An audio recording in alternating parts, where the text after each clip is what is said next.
तो मैं आप सभी का टेस्ट लर्न की टीम की तरफ से आज के इस वेबिनार में सबका स्वागत करना चाहता हूं। सो वेलकम ऑल, जितने लोगों ने अपना जो बहुमूल्य समय है आज दिया हुआ है और आज हमारे वेबिनार में अपना जो कीमती समय लेकर के यहाँ पे आए हैं।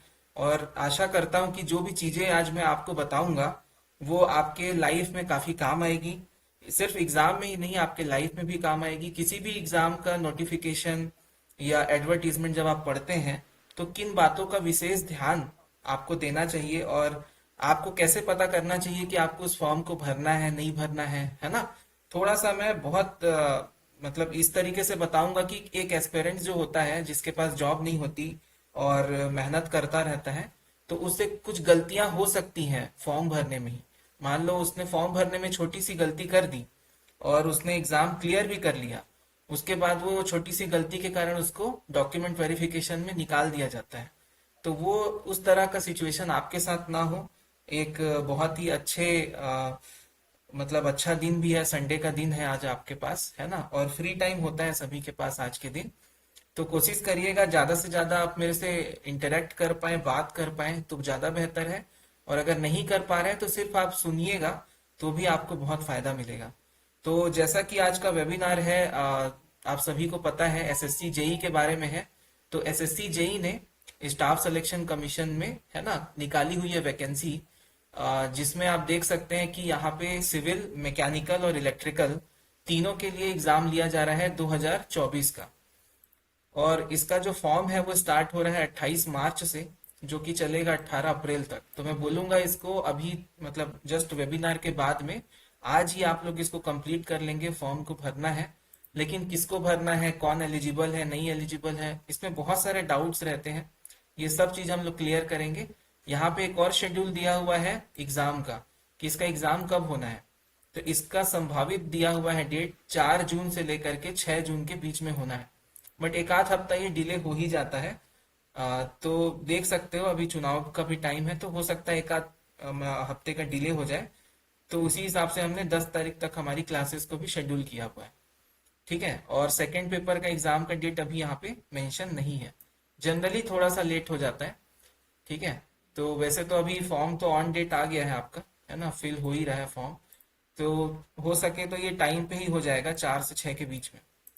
तो मेन हमारा कंसर्न आज का है जो पोस्ट है आपकी जूनियर इंजीनियर की।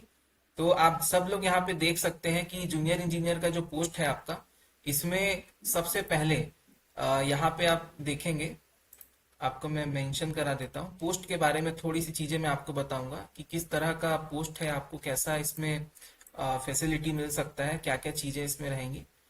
तो यहाँ पे आपको सबको मेंशन कर रहा हूँ मैं, देखते जाएंगे सभी। ठीक है, 1 सेकेंड।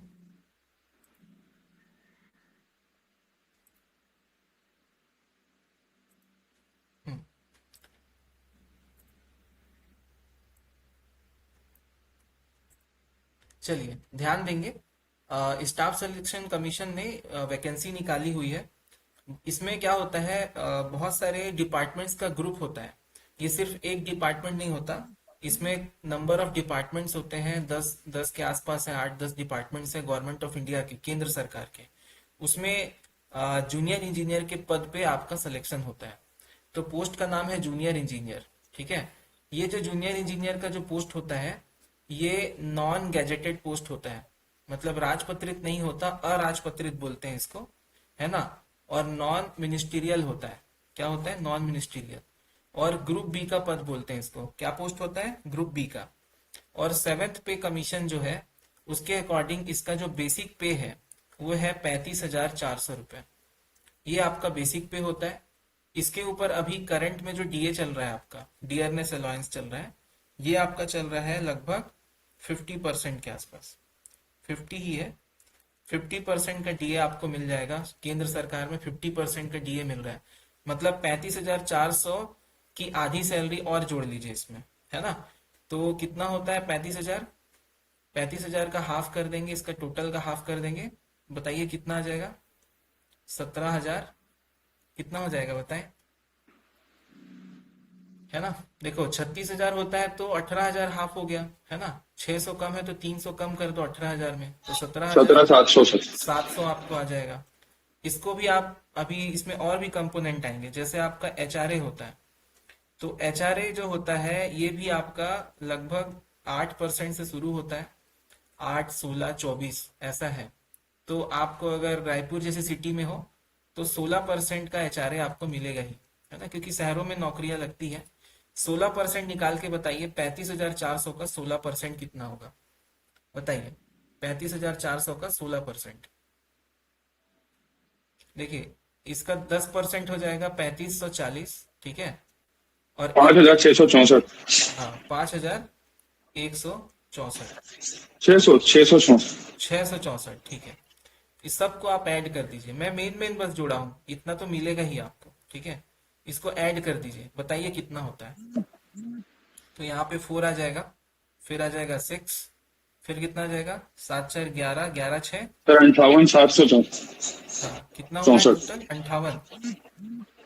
हाँ, अंठावन अंठावन सात सात सौ सौ चौसठ चौसठ ये आपकी सैलरी होगी। इसमें आपका जो डिडक्शन हो जाता है, कुछ डिडक्शन होंगे बट वो आप ही को मिलता है, तो उसको मैं अभी उस पे नहीं जाऊंगा, है ना। और 7 लाख रुपए तक हाँ तो सर। आपका टैक्स भी माफ है, तो टैक्स भी नहीं कटेगा आपका। सिर्फ एनपीएस का अमाउंट पीएफ होगा। कटेगा बस सर। हाँ, एनपीएस जो है वो कटेगा आपका, है ना, वो भी 10% कटता है। और 14% जितना कटेगा जिस बेसिक में, है ना, ये जो बेसिक है इसका 10%, मतलब 3540 रुपए आपके कट जाएंगे। 40 रुपए। और 14% गवर्नमेंट मिलाती है, आपके एनपीएस के खाते में जाएगा, आपको नहीं मिलेगा वो, है ना। तो इसका 14% कौन मिलाएगी, गवर्नमेंट मिलाती है। तो 14% कितना हो रहा है बताओ। सर ये होता है 49, सॉरी 4956। 4956। 56। और ये दोनों अमाउंट को जोड़ दो, ये दोनों अमाउंट को जोड़ दो, ऐड कर दो। क्या क्या अमाउंट है सर? 4956 प्लस। इसको ऐड कर दो 4956 को इसमें 58,000, कितना आ जाएगा। 8496 8496। हाँ ये हो गया। नहीं नहीं, 58,764 में ऐड कर दीजिए 4956 को। हाँ सर। कितना आएगा सिक्सटी टोटल। सेवन तो thousand two six zero sir. Sixty six seven three seven two thousand zero नहीं टू नहीं, जीरो ये मत ऐड करिएगा, इसको मत ऐड करिए, सिर्फ उसको इसको नहीं ऐड ऐड किया कीजिए, सर। ये और ये वाला। 63720। 637, 63,720। ये एक्चुअल अमाउंट जो है आपको मिलता है, जिसमें से ये जो जोड़े थे कितना आया था, 8,000 कुछ आया था क्या। अच्छा, 9 9 हाँ 1 9 3 1 8। हाँ, 8,500 के लगभग आपका जो है आपके एनपीएस अकाउंट में जाता है, और बाकी आपको मिलता है, ठीक है। और टोटल आपकी जो सैलरी बनती है पर मंथ जो आपको मिलता है, गवर्नमेंट का 14% एनपीएस भी जोड़ते हुए आपका बनता है 63,720। तो आप समझ रहे हो जेई का जो पद है उसमें जो सैलरी है आपकी इनिशियल फ्रेश जो सैलरी मिलेगी वो आपको इतनी मिलेगी, 63,720, 63,720, ठीक है। तो देखिए जिस चीज के लिए हम वेबिनार कर रहे हैं, जो बता रहे हैं, उसका सबसे मेन इंपॉर्टेंट चीज क्या है, आपका किस तरह का पोस्ट है, पोस्ट का क्या नाम है, और उसका पे लेवल कितना है, ठीक है। तो ये आप देख सकते हो। इसके बाद जो सुविधाएं अलग से मिलती हैं आपको, है ना, अगर आप पीडब्ल्यूडी डिपार्टमेंट में जा रहे हैं, ठीक है, तो उसकी कुछ सुविधाएं होंगी। इसके बाद अगर आप मिनिस्ट्री में जा रहे हैं, जैसे एमईएस होता है, मिलिट्री इंजीनियरिंग सर्विसेज भी होता है, ठीक है, तो उसकी अलग सुविधाएं आपको यहाँ पे मिल जाती हैं, ठीक है। ऐसे ही आपको कुछ ना कुछ उसमें बेनिफिट होता रहेगा, है ना। अलग से जो है बेनिफिट आपको मिलेंगे, वो उसको मैंने अभी ऐड नहीं किया है, वो तो अलग मिलेगा ही, वो तो है ही आपके लिए, ठीक है। तो ये कुछ चीजें हैं जो आपको मैं सैलरी से रिलेटेड यहाँ पे मेंशन किया हूँ। क्लियर है, यहाँ पे किसी को कोई डाउट नहीं होना चाहिए, है ना। ठीक है, तो अभी अपन आगे चलते हैं। यहाँ तक मैंने आपको बताया सैलरीज के बारे में। इसके बाद हम देख लेते हैं कि कौन कौन से ऑर्गेनाइजेशंस होते हैं और वहां पे कौन कौन अप्लाई कर सकता है। तो पोस्ट की डिटेल्स जैसा कि आप स्क्रीन पे देख पा रहे होंगे, जैसा कि यहाँ पे दिया हुआ है। ये सबसे पहले है आपका बॉर्डर रोड ऑर्गेनाइजेशन। क्या दिया हुआ है, बॉर्डर रोड ऑर्गेनाइजेशन।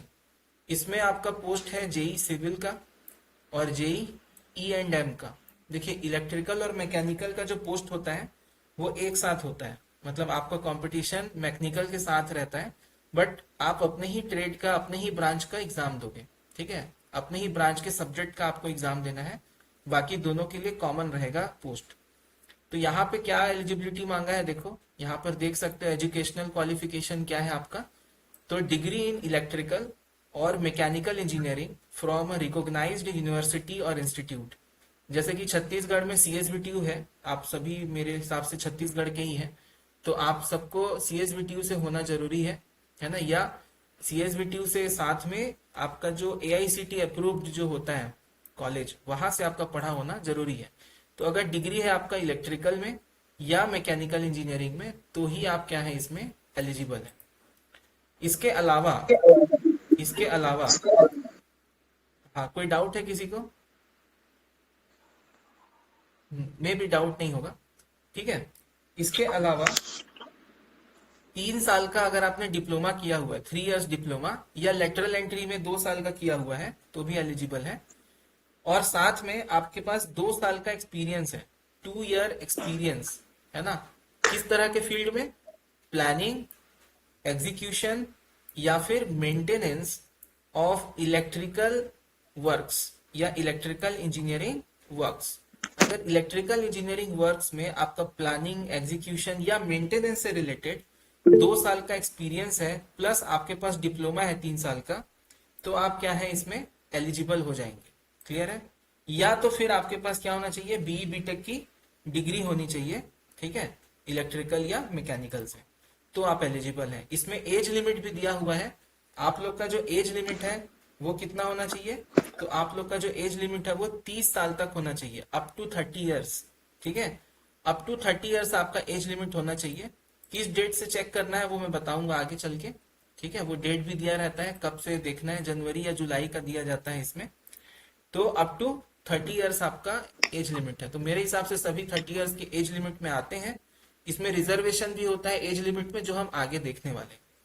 दूसरा जो बोर्ड होता है, दूसरा जो डिपार्टमेंट है आपका, वो है ब्रह्मपुत्र बोर्ड, मिनिस्ट्री ऑफ जल शक्ति, जल शक्ति मंत्रालय के ब्रह्मपुत्र बोर्ड में जेई सिविल की जॉब है आपके पास, जिसमें 3 ईयर डिप्लोमा मांगा हुआ है।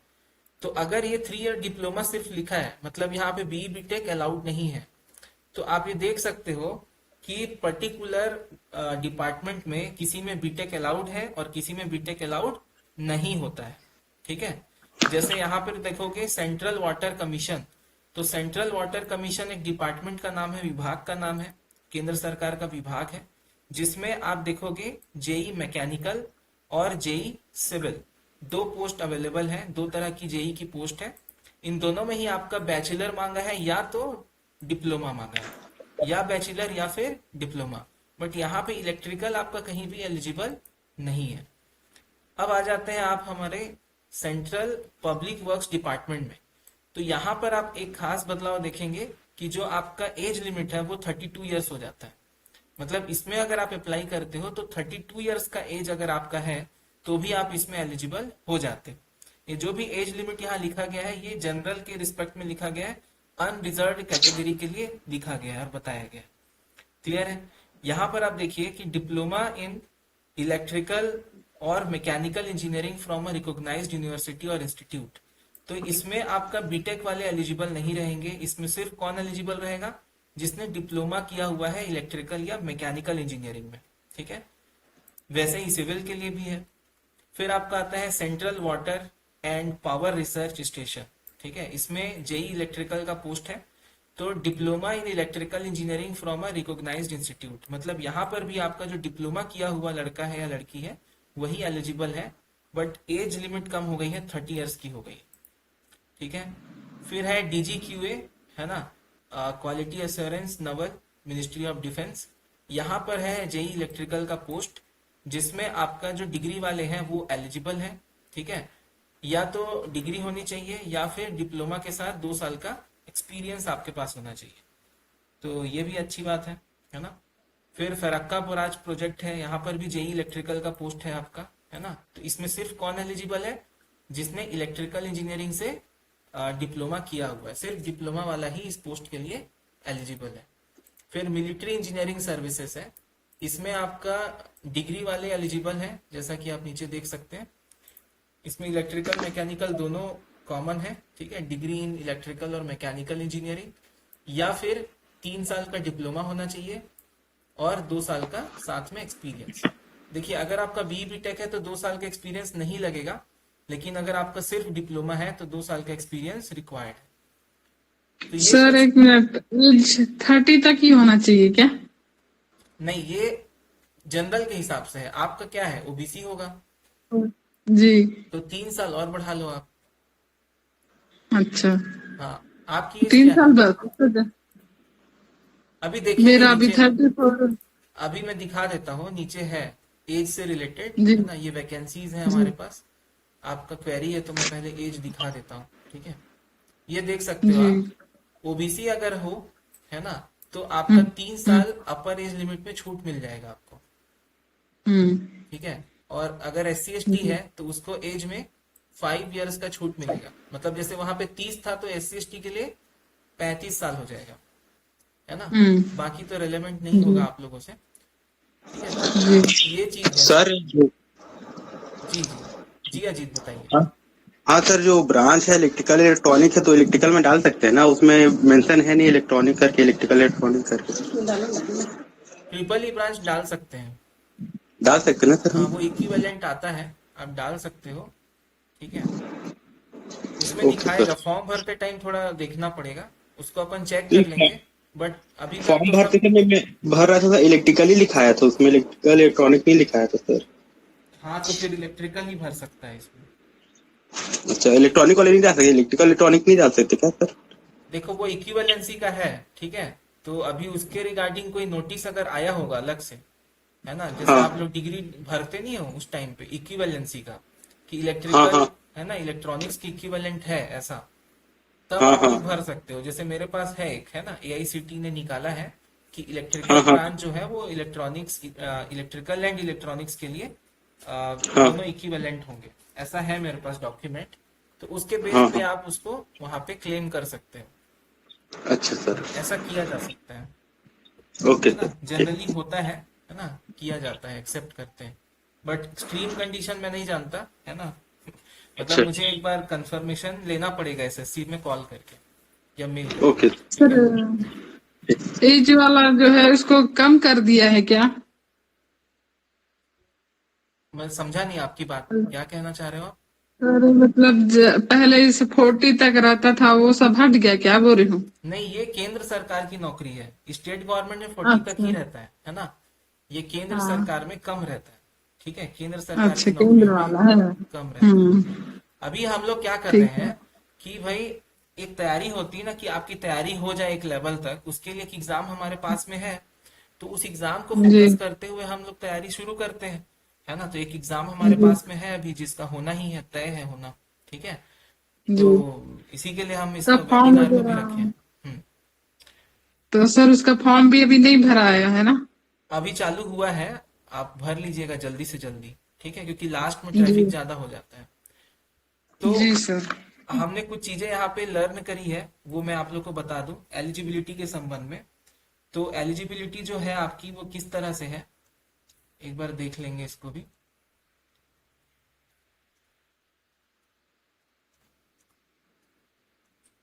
दो तीन चीजें हैं।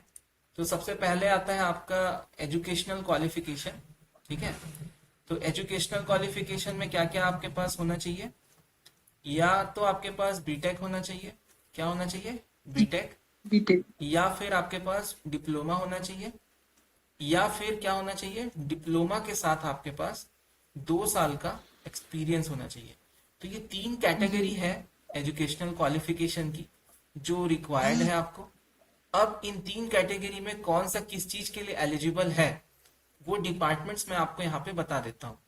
जैसे अगर आप मेल कैंडिडेट हो, क्या हो, मेल कैंडिडेट हो, मेल। तो आप बॉर्डर रोड ऑर्गेनाइजेशन के लिए एलिजिबल हो। बट फीमेल एलिजिबल नहीं है, ओनली मेल।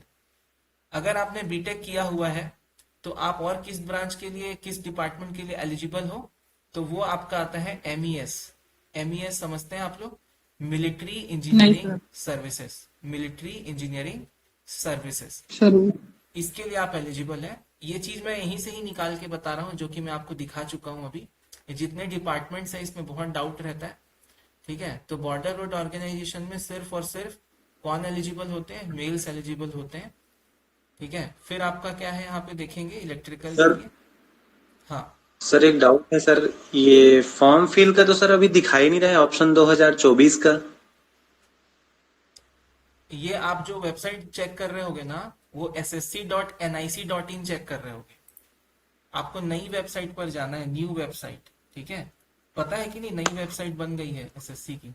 नहीं मालूम सर, मैं पुराना जो रजिस्टर है उसी को अप्लाई कर रहा था, मतलब नहीं अपना नहीं, आईडी आपको वो क्या नया बोल। बनाना है। न्यू वेबसाइट है, मैं भी वो भी बता दूंगा, ssc.gov.in, ठीक है। अच्छा, वो पुराना वाला कैंसिल हो गया सर, मतलब उसमें नहीं बनाना है अब। हाँ हाँ, नई वेबसाइट लॉन्च हो गई है, नया एप्लीकेशन मॉड्यूल, इसीलिए मैंने आज वेबिनार रखा है। आप लोग को हर चीज बढ़िया से मैं बता दूंगा, ठीक है ना। आपका टाइम जी जी यूटिलाइज ही होगा, कहीं पर भी आपको ऐसा नहीं लगेगा कि मैंने टाइम वेस्ट किया। अब देखिए यहाँ जी पर जी। बीटेक में मैं क्या बताया, एमईएस एलिजिबल है आपका। बस मुझे एक फ्लो में आने दो, फटाफट से मैं बताता जाऊंगा, ठीक है ना। अभी देखिए, सर इसको आप व्हाट्सएप में भेज देंगे ना बाद में, हाँ ये जो आप इसीलिए बता रहे हैं। इसीलिए मैं बना भी रहा हूँ और साथ में व्हाट्सएप में शेयर कर दूंगा आपको, है ना। अब जी देखिए जी। यहाँ पे क्या है, सेंट्रल पब्लिक वर्क्स डिपार्टमेंट। तो इसमें कौन एलिजिबल है?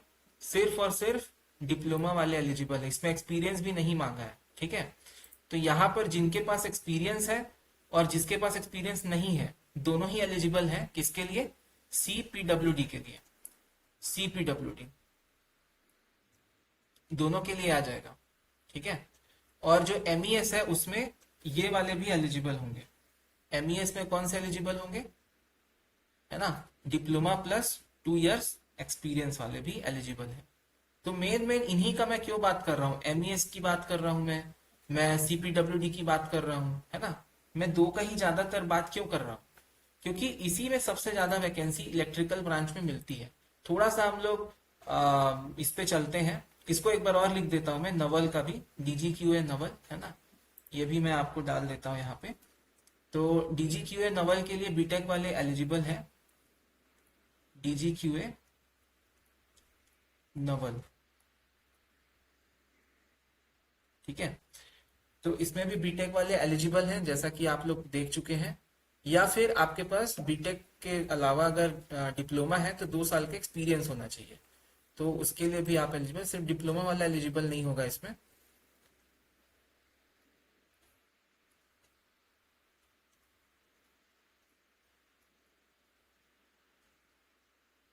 ठीक है, चलिए वैकेंसीज को हम देखते हैं। इन्हीं डिपार्टमेंट्स की बात मैं क्यों कर रहा हूं, ऐसा आपको लग सकता है।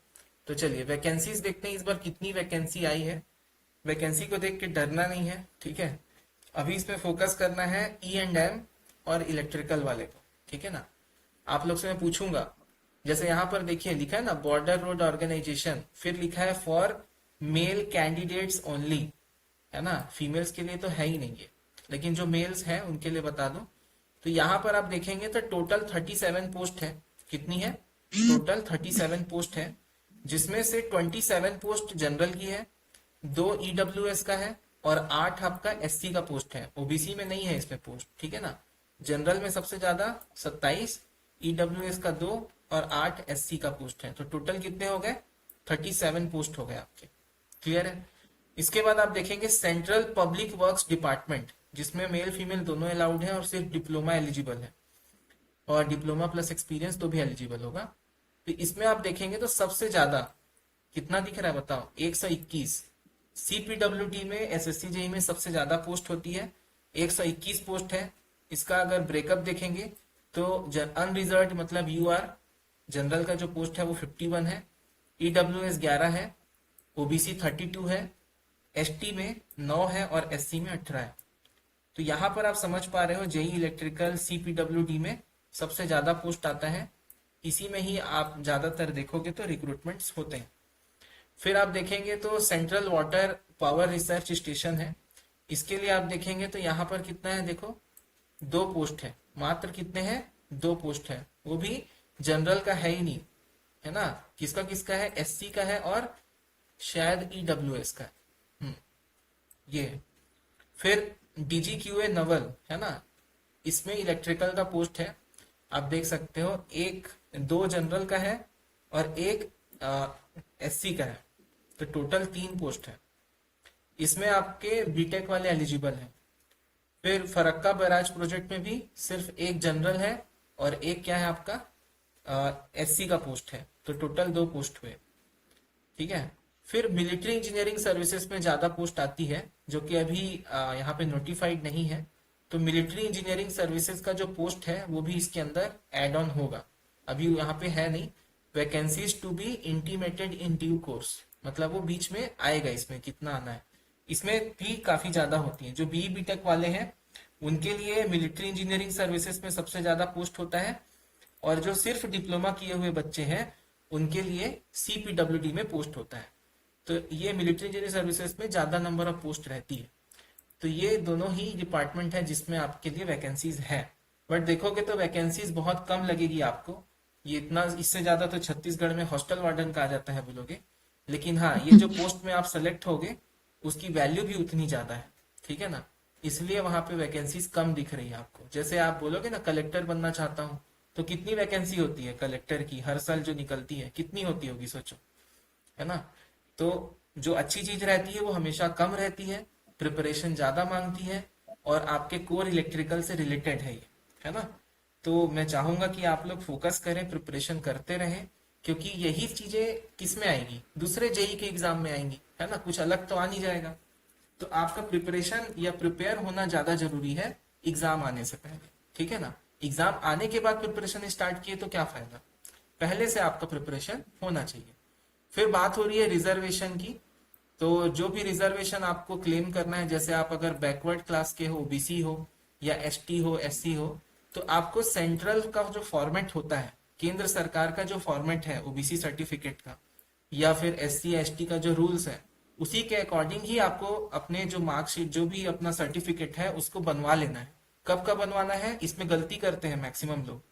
ये जो सर्टिफिकेट्स होती हैं, जो मार्कशीट होंगे आपके, वो एप्लीकेशन के डेडलाइन से पहले का होना चाहिए। जैसे 18 अप्रैल के पहले के डेट का बना होना चाहिए। ऐसा नहीं होना चाहिए कि एग्जाम दे दिए फिर जब डॉक्यूमेंट वेरिफिकेशन में आप जा रहे हो उसी समय आप बनवा के जा रहे हो, ऐसा नहीं। आप पहले से बनवाओ, जब आपने अप्लाई किया है उस एग्जाम के लिए तो वो 18 अप्रैल लास्ट डेट है, 18 अप्रैल से पहले के डेट का बना हुआ होना चाहिए जितने भी सर्टिफिकेट आपसे रिलेटेड है। अगर आप ओबीसी के हो तो ओबीसी का जो होता है केंद्र सरकार का फॉर्मेट, उसमें एससी एसटी का है तो भी उसके लिए फॉर्मेट है, ईडब्ल्यूएस का फॉर्मेट है, या पर्सन विद डिसेबिलिटीज है तो उनके लिए फॉर्मेट है। अलग अलग फॉर्मेट इसी में दिया हुआ है नीचे, तो उसी फॉर्मेट में ही आपको सील साइन करा के 18 अप्रैल के पहले की डेट का बनवाना होता है। ठीक है, वाई कमेंट करते जाएंगे अगर मेरी बातें यहाँ तक आप सबको बढ़िया से क्लियर हो गई। हाँ सर, इसमें ये पूछना सर, सेंट्रल का जो सर्टिफिकेट है अगर आरआरबी का बन गया तो इसमें चल जाएगा ना सर? देखो वो आरआरबी का नहीं होता है, ना ही एसएससी जेई का होता है। वो एक्चुअल में केंद्र सरकार का एक फॉर्मेट है, उसमें कुछ चीजें लिखी होती हैं, कुछ मतलब उसमें ऑर्डर नंबर्स वगैरह का रेफरेंस रहता है। दैट इज वेरी इंपॉर्टेंट, है ना। उसमें अगर सर्टिफाई किया हुआ है आपके एसडीएम ने, एसडीएम बनाते हैं इसको, ठीक है ना। तो नहीं सर, वो सेंट्रल वाला ही सेंट्रल वाला फॉर्मेट एक जैसा रहता है, उसमें कहीं पर कोई एग्जाम का नाम नहीं लिखा रहता। इसमें भी एग्जाम का नाम हाँ, एग्जाम के हिसाब से अगर आप बनवाए हो तो वो चलना चाहिए, इसमें कोई दिक्कत नहीं है। मगर एक बार इसका फॉर्मेट चेक कर लेना, कुछ अलग तो नहीं लिख दिया है ना। जो लिखा है उसको पढ़ना, मतलब वो होता है ना, डिजाइन मत देखना, जो अंदर लिखा है कंटेंट वो सेम है कि अलग है, वो चीज चेक करना है। नहीं सर, मिलाया था सर, एसएससी और आरआरबी है ना, दोनों मैच खा रहे सर, उसमें दोनों आ रहे हैं। सही है आपका, बिल्कुल करेक्ट है। ठीक है, आगे चलते हैं। नेशनैलिटी के बारे में तो मैं ज्यादा इसमें बोलना नहीं चाहूंगा क्योंकि सभी इंडियन ही है ना। सिटीजनशिप आपका इंडिया का ही है तो कोई दिक्कत नहीं। अगर 10th आपने पास किया इंडिया में तो आपका सिटीजनशिप यहीं का है, या फिर आपके पास निवास प्रमाण पत्र होना चाहिए तो भी आप एलिजिबल हो जाओगे। ठीक है, फिर एज लिमिट के बारे में हमने देख ही लिया है। ठीक है, तो मैक्सिमम लिमिट 30 ईयर्स है और 32 ईयर्स है अलग अलग डिपार्टमेंट में, तो उसके अकॉर्डिंग ये दिया हुआ है। ठीक है, तो इसमें देखिए 1 अगस्त और 2 अगस्त को दिया हुआ है ना। तो इस डेट से आप देख लेना, 2 अगस्त से चेक कर सकते हो आप। ठीक है, इसमें 2 अगस्त दिया हुआ है। क्या लिखा हुआ है, candidate must have been born not earlier than 2 August 1994। ठीक है, क्लियर है? तो अगस्त के हिसाब से आप देख लेना, अगस्त में आपका 1 अगस्त को कितना दिन हो रहा है ना, 30 साल से ज्यादा तो नहीं हो रहा है। अभी 2024 में चेक कर लेना आप, ठीक है, जब भी आपका डेट ऑफ बर्थ है तब से। होता है ना, एक रेफरेंस चाहिए रहता है कि सर किस डेट तक हमको चेक करना है, तो 1 अगस्त 2024 तक आप चेक कर सकते हो। आपका एज 30 ईयर से कम होगा तो चलेगा। ये तो बता ही चुका हूँ रिलैक्सेशन वगैरह आप लोगों को मैं।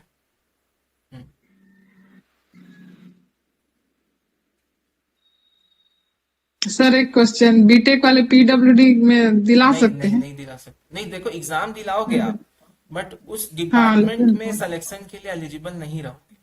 नहीं क्लियर रहेंगे है? ना। हाँ, ठीक है। आपके लिए MES है, मिलिट्री इंजीनियरिंग सर्विसेज है। जैसे आपका जॉब अगर उसमें लगता है तो आप भोपाल में पोस्टिंग ले सकते हो, भोपाल में है, यहाँ पे होती है पोस्टिंग, ठीक है। मिलिट्री इंजीनियरिंग सर्विसेज का एक है वहाँ पे बेस है, तो वहाँ पे आपको डिप्यूट किया जाएगा, ठीक है। जी सर। और भुज में भी है, गुजरात में भी है ना, पंजाब जी साइड सर। में भी है, तो हर जगह आप वहाँ पे ले सकते हो। तो ये प्रोसेस यहाँ पे दिया हुआ है, एप्लीकेशन का प्रोसेस क्या है, how to apply and application fee. Application fee तो बहुत ही कम होती है, आप सबको पता होगा।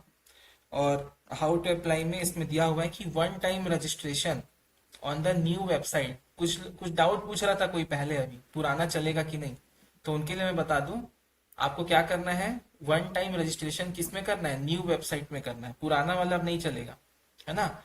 Will be required to do as so as the earlier OTR generated on the old website will not be functional for new website।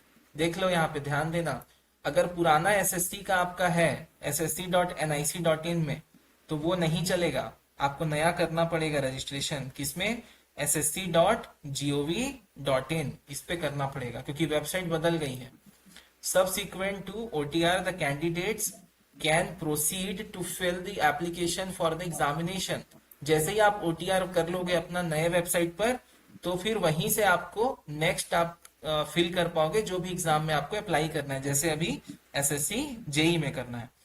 Once an OTR has been generated on the new website, it will continue to remain valid for all the examinations to be applied for on the new website।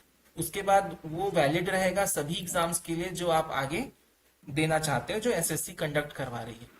तो इससे related जो instructions है वो इसी notice में annexure 3 में already दिया हुआ है कि कैसे कैसे OTR का प्रोसेस होगा, इसी PDF में अवेलेबल है, तो ग्रुप में मैं डालूंगा, आप लोग भी चेक कर सकते हो उसको, ठीक है। तो इसमें आपको gov.in वाले वेबसाइट में ही इसको डालना है, ठीक है। इसका पूरा प्रोसेस जो होता है वो तो बहुत सारी वीडियोस भी हैं, उसमें मिल जाएगा आपको, तो उसके बारे में डिस्कशन में ज्यादा नहीं करूंगा। इन केस आपको कोई डाउट है तो बिल्कुल मेरे को बता सकते हो।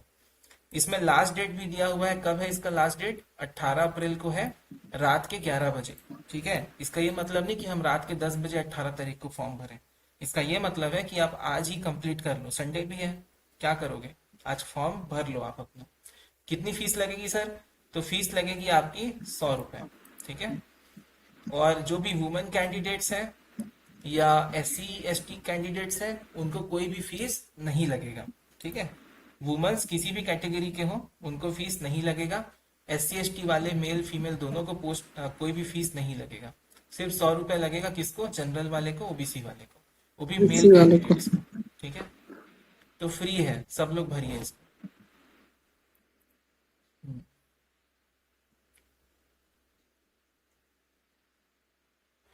18 तारीख तक लास्ट डेट रहेगा फॉर्म भरने का। फिर मान लो आपने फॉर्म में कोई गलती कर दी, तो एक दिन का टाइम मिलेगा आपको, 23 आवर्स तक, मतलब कि रात के 11 बजे तक, 22 से 23 अप्रैल के बीच में, जिसमें आप अपना करेक्शन कर सकते हो। इसके बीच में खोला जाएगा जिसमें आप अपना जो भी करेक्शन है वगैरह उसको कर सकते हैं। इसको बढ़िया से भरना, फॉर्म बहुत इंपॉर्टेंट होता है, ठीक है। उसके बाद अगर आप कोई करेक्शन करते हो तो 200 रुपए चार्जेस लगेंगे आपको अलग से करेक्शन के। चलिए, इसका सेंटर कहाँ कहाँ होता है, तो बाकी ये सब के बारे में बात करना कोई जरूरी नहीं है ना, बट फिर भी चलो देख लेते हैं। अपन मध्य प्रदेश रीजन में आते हैं, छत्तीसगढ़ मध्य प्रदेश में। तो यहाँ पे कौन कौन सा सेंटर होता है आपको मैं बता दूं। जैसे बिलासपुर में सेंटर होता है, रायपुर में सेंटर होता है और दुर्ग भिलाई में सेंटर होता है। बाकी मध्य प्रदेश के हैं भोपाल, ग्वालियर, इंदौर, जबलपुर, सतना और सागर एंड उज्जैन। यहाँ छत्तीसगढ़ में बिलासपुर, रायपुर और दुर्ग भिलाई में आपका सेंटर आपको मिलेगा। और इसका ऑफिस जो है मेरे घर के बाजू में ही है, तो यहाँ पे इसका ऑफिस भी है इनका। तो वही मैं कह रहा था, आपका मैं वो पूछ करके बता दूंगा। ठीक है। फिर कहाँ है आपका घर? रायपुर में ही है, जहाँ पे एसएससी का ऑफिस यहाँ पे देख रहे हो आप, यही एड्रेस आसपास में ही रहता हूँ मैं। तो इनके ऑफिस में जी। जा करके मैं प्रॉपर इनसे पूछ लूंगा कि भैया क्या हिसाब किताब है, बता दो, है ना। तो वो क्लियर कर देंगे मुझे, ठीक है। या फोन करके उनसे, जो कह रहा था ना फोन करके पूछना पड़ेगा, तो इन्हीं से बात करता हूँ डायरेक्ट। कोई भी मतलब इंफॉर्मेशन है मैं तुक्के से नहीं बताता, सब जेन्युइन और मतलब सही लोगों से पूछ करके ही मैं आपको बताता हूँ। अब देखो नेक्स्ट इसमें स्कीम ऑफ एग्जामिनेशन। चलिए, ये जॉब के बारे में हम जान गए सर, सैलरी भी आपने बता दिया, फलाना सैलरी मिलेगी, है ना, अगर सेलेक्ट होते हैं। सर आपने डिपार्टमेंट के बारे में भी बता दिया, उस डिपार्टमेंट में कौन कौन एलिजिबल रहेगा, कौन एलिजिबल नहीं रहेगा, किस डिपार्टमेंट के लिए बीटेक एलिजिबल है, किस डिपार्टमेंट के लिए डिप्लोमा वाला एलिजिबल है, ये सारा कुछ हमने पूरा समझ लिया। मगर अब इसकी तैयारी अगर करनी है, इसका एग्जाम देना है, तो एग्जाम के पैटर्न के बारे में भी हमको मालूम होना चाहिए कि सर कितने घंटे का एग्जाम होगा, सीबीटी होगा कि offline pen paper OMR based होगा, है ना, या कितने घंटे का होगा, कितने क्वेश्चंस होंगे, निगेटिव मार्किंग क्या होगी, है ना। तो देखिए, इसमें सबसे पहले आपका पेपर 1 होगा, जो कि जून के पहले हफ्ते में होगा, पहले या दूसरे हफ्ते में होना संभावित है। तो सबसे पहले होगा पेपर 1। इस पेपर 1 में टोटल कितने क्वेश्चन होंगे, कोई बता सकता है? 200 क्वेश्चन होंगे। कितने होंगे टोटल? 200 क्वेश्चन होंगे, जैसा कि आप यहाँ पे देख सकते हो।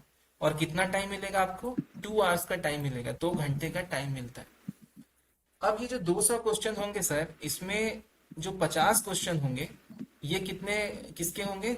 जनरल इंटेलिजेंस एंड रीजनिंग के होंगे, ठीक है, जिसका सिलेबस मनीष सर आपको बता ही रहे थे उस टाइम, है ना। फिर दूसरा जनरल अवेयरनेस, इसमें भी 50 क्वेश्चन होंगे, इसका भी हम बता देंगे इसमें किस किस तरह की चीजें पूछी जाती है। फिर आपका आता है टेक्निकल। टेक्निकल में अगर सिविल वाला है तो उसको सिविल के 100 क्वेश्चन मिलेंगे, इलेक्ट्रिकल है तो उसको इलेक्ट्रिकल के 100 क्वेश्चन मिलेंगे, अगर मैकेनिकल है तो उसको मैकेनिकल के, मतलब ये ब्रांच स्पेसिफिक होता है। बाकी जो 100 क्वेश्चन है ऊपर के 50-50, ये सबके कॉमन रहते हैं। तो ये जो 100 क्वेश्चन है, ये टेक्निकल इलेक्ट्रिकल के होंगे आपके लिए, ठीक है। और ये पूरा 200 क्वेश्चन आपको 2 घंटे में बनाना होगा। अभी एग्जाम कैसा होगा? तो ये कंप्यूटर बेस्ड एग्जामिनेशन होगा, मतलब ये ऑनलाइन एग्जाम होगा, जिसमें आपको कंप्यूटर ब्राउजर पे खुलेगा ये एग्जाम, और वहां पे टिक करके सेव करना होगा आंसर। देखिए, एग्जामिनेशन का जो मोड होता है, अभी ऑनलाइन मोड में एग्जाम होगा एसएससी का। जैसे छत्तीसगढ़ में सीएसईबी का एग्जाम जो हुआ, जेई का, एई का, उसमें क्या था? ओएमआर शीट के ऊपर था एग्जाम, और उसकी प्रैक्टिस अलग होती है। ऑनलाइन एग्जाम की प्रैक्टिस अलग तरीके से करनी पड़ती है, ठीक है, जो कि कंप्यूटर बेस्ड एग्जाम होते हैं। मतलब एग्जाम को देने का तरीका बदल जाने से भी ना स्कोर में डिफरेंस आ जाता है। चलिए, तो कैसे वो करेंगे ऑनलाइन एग्जाम है ना, देंगे उसकी जिसको पूरी नहीं? प्रैक्टिस हम लोग करवाएंगे आपको, मॉक एग्जाम्स वगैरह लेंगे, है ना, बढ़िया से बताएंगे कि कैसे आपको एग्जाम अटेम्प्ट करना है, ठीक है। आपको प्रैक्टिस देंगे पूरा, 1 मॉक 2 मॉक ऐसा करा के आपसे फीडबैक लेंगे, तो उससे आपको समझ में आएगा कि कैसे होता है, क्या क्या गलतियां होती है कंप्यूटर बेस्ड एग्जाम में, है ना, और उसको आप कैसे बदल सकते हो, कंप्यूटर बेस्ड एग्जाम का बेनिफिट आप कैसे ले सकते हो, है ना। बहुत सारे फायदे भी होते हैं ऑनलाइन एग्जाम के, जो कि ऑफलाइन एग्जाम में नहीं होता। ऑफलाइन एग्जाम में किसी क्वेश्चन को आपने टिक कर दिया, फिर उसको आप हटा नहीं सकते, वो हो गया। लेकिन ऑनलाइन एग्जाम में उसको चेंज कर सकते हो आप, ठीक है, ये आपके पास एडवांटेज होता है। तो बहुत सारी चीजें हैं जो हम खुल करके आगे बताएंगे।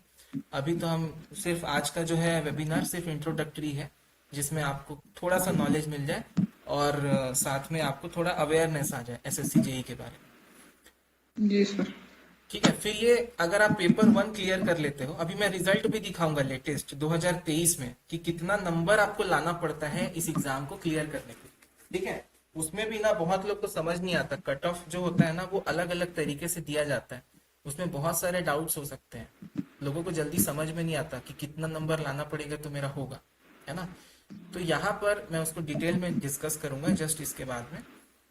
मनीष सर ठीक चल रहा है सब, कोई दिक्कत तो नहीं हो रहा है? आप सब लोग बता सकते हैं, एक बार वाई कमेंट दे दीजिएगा बीच में। हाँ सर, चल रहा है, चल रहा है। ठीक है, क्लियर, लैग तो नहीं कर रहा है कहीं पे? ठीक है, thank you for the comments. I hope कि आपको बेनिफिशियल लग रहा होगा जो भी मैं बता रहा हूँ। कंटिन्यूअस में बोल रहा हूँ तो शायद थोड़ा सा मैं ब्रेक लेने के लिए आपसे पूछता हूँ, तो जरूर उस पर आप मुझे कमेंट और रिएक्शंस दे सकते हैं अपने। ठीक है, चलिए बढ़िया, आगे देखते हैं। अगर आप पेपर 1 क्लियर कर लेते हो, जैसे 200 नंबर में आप लगभग 140 से 160 के रेंज में अगर ले आते हो नंबर, तब तो आप क्या होते हो, पेपर 1 क्लियर करते हो। इसके बाद होता है पेपर 2। पेपर 2 पहले होता था कन्वेंशनल, जैसे CSBT का एग्जाम होता है ना, डिस्क्रिप्टिव एग्जाम सेमेस्टर के एंड में, उसी तरीके का एग्जाम देना होता था। बट इस चीज को बदल दिया गया है पिछले साल से, कंप्यूटर बेस्ड एग्जाम लिया जा रहा है इसको भी। जैसा पेपर 1 हुआ था सेम वैसा ही पेपर होगा, बट इसमें नंबर ऑफ क्वेश्चंस बदल जाते हैं। आपके नंबर ऑफ क्वेश्चन हो जाते हैं 100। पहले पेपर में क्या था, 200 क्वेश्चन थे, 2 घंटे थे। अब पेपर 2 में 100 क्वेश्चन होते हैं और 2 घंटे का पेपर होता है। लेकिन मैं सीरियसली बता रहा हूँ, ये पेपर मैं देख चुका हूँ, जो पेपर 2 है इसमें 2 घंटे देने का कोई मतलब नहीं है। मतलब कहने का मतलब है, मतलब उतना टफ क्वेश्चन नहीं रहता जिस हिसाब से 2 घंटा दिया जा रहा है। ठीक है, तो ये अलग चीज है जो 2 घंटे दिए, फायदा है आप लोग के लिए, बेनिफिशियल है। तो 100 क्वेश्चन होते हैं जिसमें नंबर 300 होते हैं। मतलब एक क्वेश्चन कितने नंबर का हुआ बताइए? एक क्वेश्चन कितने नंबर का होगा? 3 नंबर का होगा। ठीक है, तो ये इस तरह से होता है। अब इसमें निगेटिव मार्किंग में आप लोगों से जानना चाहूंगा, कहीं पर भी हमने निगेटिव मार्किंग का कोई डिस्कशन नहीं किया है। चलिए बताएंगे मुझे, निगेटिव मार्किंग कितने नंबर का होता है दोनों पेपर में? पहले पेपर 1 का बताएंगे, एनीवन?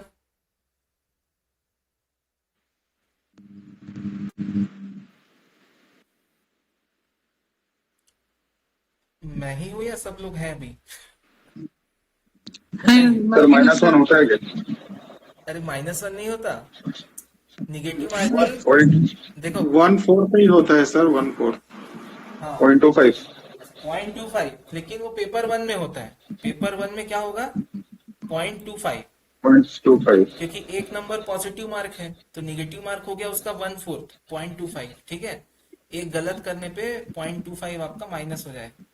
लेकिन सेकंड पेपर का बताइए, मैं सेकंड पेपर के बारे में ज्यादा इंटरेस्टेड हूँ कि यहाँ पे अगर आपको एक क्वेश्चन पे 3 नंबर मिल रहे हैं तो निगेटिव मार्किंग कितनी हो जाती है यहाँ पे?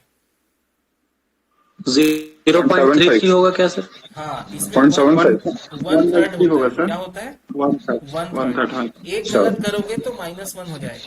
0.33। हाँ नहीं, 3 नंबर का एक क्वेश्चन है ना, तो उसका 1/3 करोगे तो एक नंबर माइनस हुआ ना आपका। हाँ, डायरेक्ट एक नंबर कम हो जाएगा। हाँ, हाँ, हाँ। 0.33 नहीं होगा। 3 नंबर का एक क्वेश्चन है, सही करने पे हाँ। तो गलत करने पे क्या हो जाएगा? -1 हो जाएगा। बात समझ सर रहे हैं? जैसे हाँ सेकंड पे -1। सर तो -1 बोला था पहले। हाँ, वो ये भी पेपर 2 का बता दिए थे आप। ऑब्जेक्टिव 2 नंबर वो मिलेगा पेपर एक 2 नंबर का। हाँ का। हाँ हाँ सर। ठीक सर है? ये भी ऑब्जेक्टिव रहता है क्या सेकंड पेपर? हाँ ऑब्जेक्टिव हो गया है ये भी, लेकिन इसमें सिर्फ इलेक्ट्रिकल रहेगा सेकंड पेपर। ठीक है, प्योर रहेगा। हाँ पहले क्या होता था, ये डिस्क्रिप्टिव टाइप का आता था, है ना, 300 नंबर का। मतलब इसको आपको जैसे एक्सप्लेनेशन हिसाब से लिखना रहता था, हर क्वेश्चन का से सब्जेक्टिव था सर। हाँ हाँ, subjective theoretical पेपर type का। था। हाँ, इसको ऑब्जेक्टिव कर दिया गया, क्योंकि वो लोग भी कितना चेक करेंगे उनका भी हालत खराब हो जाता है। कंप्यूटर में क्या तुरंत हो जाता है, ये चेक नहीं करना पड़ता। तो ये ही होगा, रहा होगा, है ना, चेक नहीं कर सकते। जैसे यहाँ पे और क्लियर किया हुआ है, देख सकते हो आप लोग, मैं झूठ नहीं बोल रहा था। ठीक है, there will be a negative marking of 0.25 marks for each wrong answer in paper 1। ध्यान देंगे, in paper 1 and 1 mark for each wrong answer in paper 2। समझ रहे हो आप लोग? 1/4 निगेटिव मार्किंग किसमें? पेपर 1 में, और 1/3 निगेटिव मार्किंग किसमें? पेपर 2 में। तो दोनों में अलग अलग निगेटिव मार्किंग है, इसीलिए टफनेस इसकी बढ़ जाती है कि एक नंबर का निगेटिव मार्किंग हो रहा है। जैसे आप लोग व्यापम का एग्जाम दोगे तो 0.25 रहता है निगेटिव मार्किंग, लेकिन सीजीपीएससी का एग्जाम दोगे तो कितना रहता है? 1/3 रहता है निगेटिव मार्किंग। हाँ सर, 1/3। टफनेस वहां पे बढ़ जाती है, थोड़ा भी गलती किए तो, है ना, जैसे यहाँ पे लिखा है therefore advised to keep this in mind while answering the questions. ठीक है, ये निगेटिव मार्किंग को दिमाग में आपको रखना है, तुक्का नहीं मारना है, ये बात बोल रहा है खुद से ना, तुक्का वगैरह नहीं मारना है आपको। ठीक है, candidates are allowed to bring their, देखो क्या ले जाने मिलेगा आपको एग्जाम में, bring their own slide rule. Slide rule समझते हो कि नहीं, क्या होता है? ड्राइंग वगैरह का पेपर दिया हो सीएसवीटी में जब पढ़ रहे थे आप, ड्राइंग वगैरह बनाते थे, ईडी है ना, इंजीनियरिंग ड्राइंग, हाँ हाँ हाँ सर। तो उसमें एक स्केल होता था है ना, जो रोल करता था, हाँ है कि नहीं? अच्छा उसकी बात हो रही है। रोलर स्केल को बोलते हैं सर, रोलर स्केल। हाँ, बोलते हैं इसको स्लाइड रूल ही है, मगर ठीक है आप रोलर स्केल को ही बोल सकते हो, कोई दिक्कत नहीं उसमें। फिर लॉगरिथमिक टेबल ले जा सकते हो आप, है ना, और स्टीम हाँ। टेबल, ये सब मैकेनिकल वालों के लिए यूज होता है। लेकिन ये किसमें हाँ। ले जा सकते हो? पेपर 2 में सर। किसमें? पेपर 2। कुछ तो नहीं होता। हाँ, अब क्या होता था, पहले जो डिस्क्रिप्टिव एग्जाम होता था पेपर 2 का, उसमें कैलकुलेटर अलाउड होता था, साइंटिफिक कैलकुलेटर उसमें अलाउड होता था, और इसके भी मॉडल नंबर होते हैं अलग अलग, मेघा ज्यादा अच्छे से बता पाएगी। इसके ना मॉडल नंबर होते हैं, ES991 जो अलाउड है एसएससी में, जो अलाउड है वही वाला कैलकुलेटर आप ले जा सकते हैं, है ना। लेकिन सर इसमें तो पहले से है सॉफ्टवेयर में। वही बता रहा हूँ, वो डिस्क्रिप्टिव होता था तब ले जाने दिया जाता था। अभी क्या बोल हाँ, रहे हाँ। हैं, the facility of scientific calculator will be available in CBE software. ठीक है, समझ रहे हो, सॉफ्टवेयर में ऑलरेडी कैलकुलेटर देगा। जैसे हमारा टेस्ट लर्न का जो पोर्टल है, उसमें भी आपको ये कैलकुलेटर है हमारे पास, हम इनेबल कर देंगे। जब हम मेन पेपर 2 एग्जाम के लिए कराएंगे आपको प्रैक्टिस, तो ये कैलकुलेटर हमारे पास भी अवेलेबल है सेम, वो हम लोग एलिजिबल मतलब आपके लिए ओपन कर देंगे टेस्ट के टाइम, है ना। तो वैसे भी आप इसको यूज करके प्रैक्टिस कर सकते हो। लेकिन पेपर 1 में कैलकुलेटर या किसी भी तरह का scale, logarithmic table, steam table, ये सब अलाउड नहीं होता। ये सिर्फ किसके लिए बताया मैंने? पेपर 2 के लिए। ठीक है,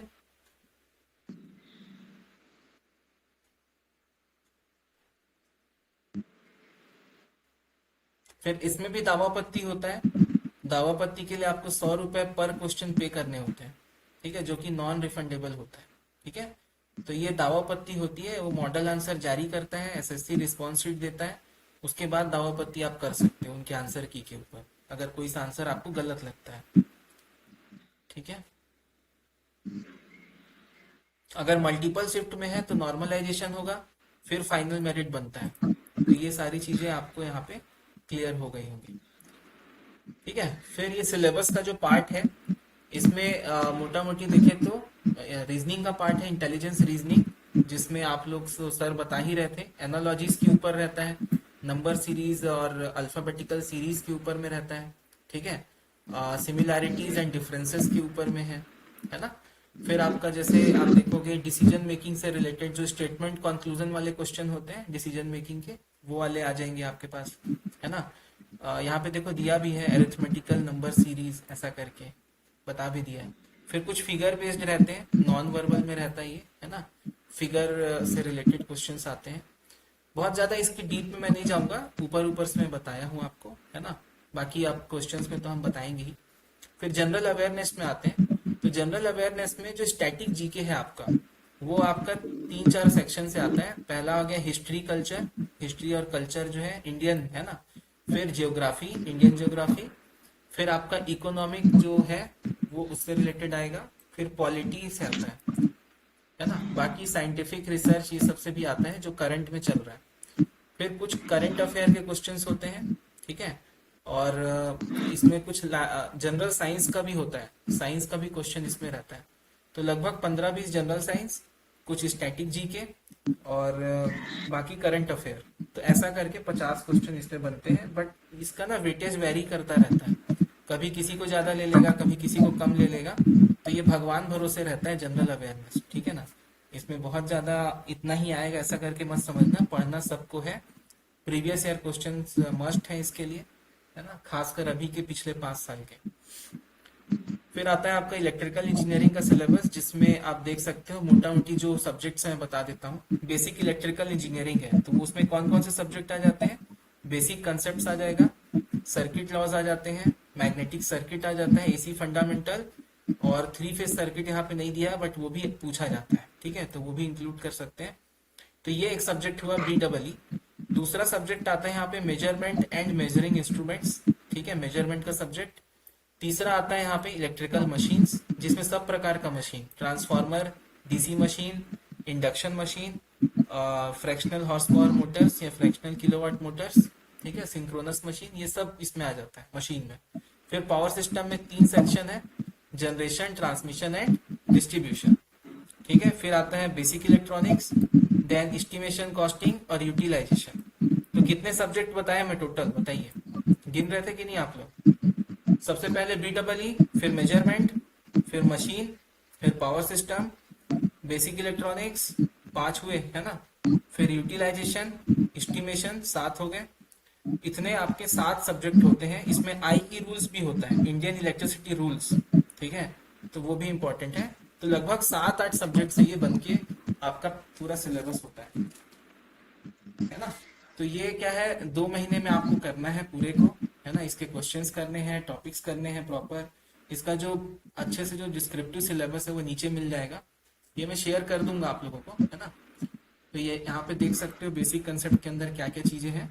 बट ये सिलेबस के धोखे में मत जाना, 2-3 बुक्स हैं, उसी से क्वेश्चन आता है। सबसे पहले BL थरेजा और VK मेथड, ऑब्जेक्टिव वाली नहीं कह रहा हूँ, इनकी टेक्स्ट बुक आती है, 4-4 वॉल्यूम है। तो वो वॉल्यूम्स को अगर आप अच्छे से पढ़ लोगे बुक्स को, तो फिर बहुत अच्छा होगा। लिमिटेड पढ़ना है, पूरा एकदम से नहीं पढ़ना है। उसमें जो टॉपिक्स हैं, जो इन टॉपिक से रिलेटेड है, जैसे रेजिस्टेंस से रिलेटेड टॉपिक्स हैं, तो सब पढ़ लो आप।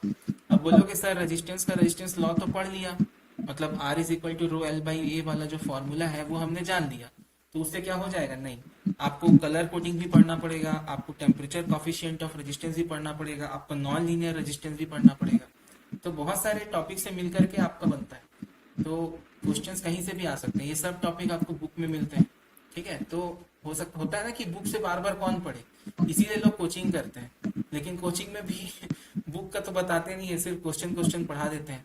तो वैसा नहीं है, हमारे पास अगर आप पढ़ते हो तो आपको पूरा डिटेल में बुक के थ्रू ही मैं पढ़वाऊंगा, आपसे बुक भी खरीदवाऊंगा मैं, और सॉफ्ट कॉपी भी मेरे पास अवेलेबल है। तो हम लोग बुक को फोकस करके आपको पढ़ाएंगे, कोई भी टॉपिक छोड़ेंगे नहीं, है ना। तो कंप्लीट करेंगे, अच्छे से पढ़े रहोगे तो एग्जाम में कठिन क्वेश्चन नहीं आते, क्वेश्चन बहुत आसान आते हैं। लेकिन जब आप पढ़ोगे उस टाइम थोड़े कठिन क्वेश्चन आपसे मैं करवाऊंगा, ताकि आपके अंदर वो कैपेबिलिटी बन जाए जिससे आप एग्जाम को सॉल्व कर सको, एग्जाम को मतलब निकाल सको आप, है ना, उसमें सेलेक्ट हो पाओ। तो ये सारी चीजें हैं, बेसिक कंसेप्ट्स है, सर्किट लॉ है, मैग्नेटिक सर्किट है आपका, एसी फंडामेंटल्स है, 3 फेज सर्किट इसी के अंदर डाल दिया है, देख सकते हैं यहाँ पे 3 फेज पावर आ गया है ना, पॉलीफेज सिस्टम है ना, स्टार एंड डेल्टा कनेक्शन मैं बोल रहा था ना, है इसके अंदर में आ गया, एसी फंडामेंटल के अंदर डाल दिया। फिर मेजरमेंट एंड इंस्ट्रूमेंटेशन है ना, इसमें बहुत से लोग इसको छोड़ देते हैं, जैसे रेंज वाट मीटर रहता है, range extension of watt meter, multimeter, megger, energy meter, है ना। फिर CRO का यूज, उससे क्वेश्चन आते हैं, CTPT और उसके एरर से रिलेटेड क्वेश्चन आते हैं, सिग्नल जनरेटर से आते हैं। तो बहुत से लोग इसको छोड़ देते हैं, है ना। तो हमको पता है कि कहाँ से कितना किस चीज का क्वेश्चन आता है, पूरा बताएंगे आपको। ऐसे तो बहुत बड़ा सब्जेक्ट है, लेकिन इसको शॉर्ट में कैसे करना है, क्या काम का है, वो चीज हम लोग बताएंगे। फिर आपका आता है इलेक्ट्रिकल मशीन्स का, इसमें मशीन है, डीसी मशीन है, ट्रांसफार्मर्स है, 3 फेज इंडक्शन मोटर्स है, सिंगल फेज मोटर्स है, आपका सिंक्रोनस मशीन है ना। जनरेशन, ट्रांसमिशन, डिस्ट्रीब्यूशन में भी बहुत बड़ा सब्जेक्ट होता है पावर सिस्टम, इसको भी शॉर्ट में कैसे किया जा सकता है।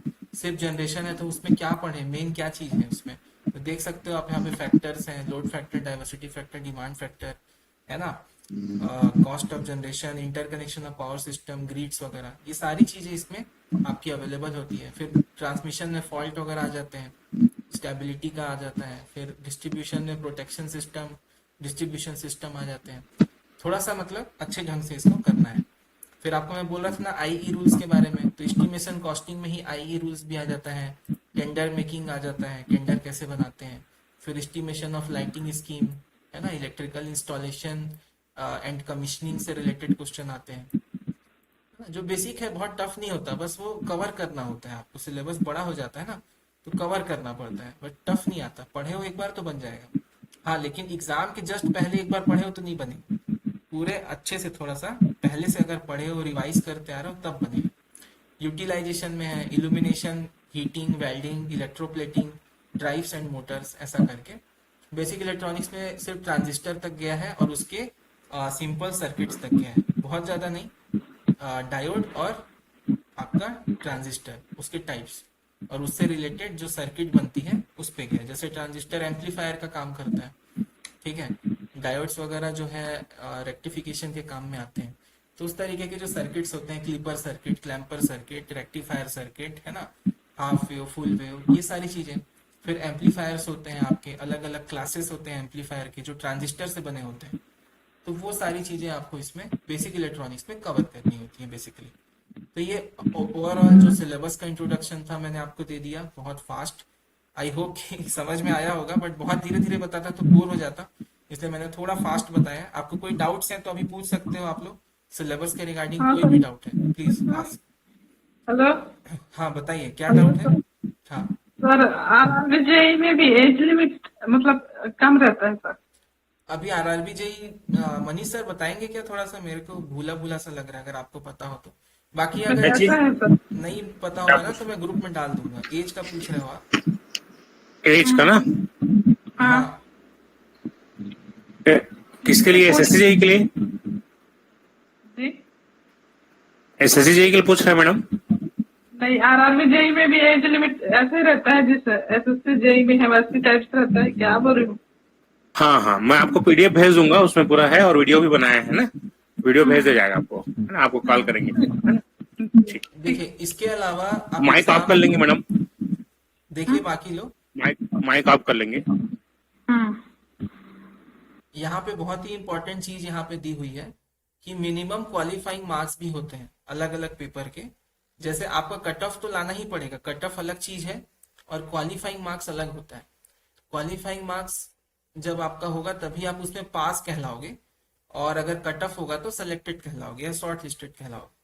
तो यहाँ पे यूआर के लिए दिया है 30% आपका होना ही चाहिए। जैसे मान लो 200 नंबर का क्वेश्चन है या 200 नंबर का पेपर 1 हो रहा है, ठीक है, सभी सेक्शंस को मिलाते हुए, तो 200 का 30% कितना हो जाएगा? कोई बता सकता है? एनीवन? 60 नंबर। 60 मार्क्स कितने होते हैं? 60। तो पेपर 1 में एटलीस्ट आपको 60 मार्क्स चाहिए ताकि आप पास हो सके, है ना। बट उससे तो कोई मतलब है ही नहीं, आपको तो 140 से 160 के बीच में चाहिए। ठीक है, वो नंबर्स का मैं अभी बताने वाला हूँ जस्ट। यहाँ तक सबको ओके है तो प्लीज एक बार मेरे उत्साहवर्धन के लिए वाई कमेंट कर देंगे, थोड़ा रिएक्शन कर देंगे, तो फिर मैं आगे चलता हूँ। और कोई भी डाउट है so you can ask me.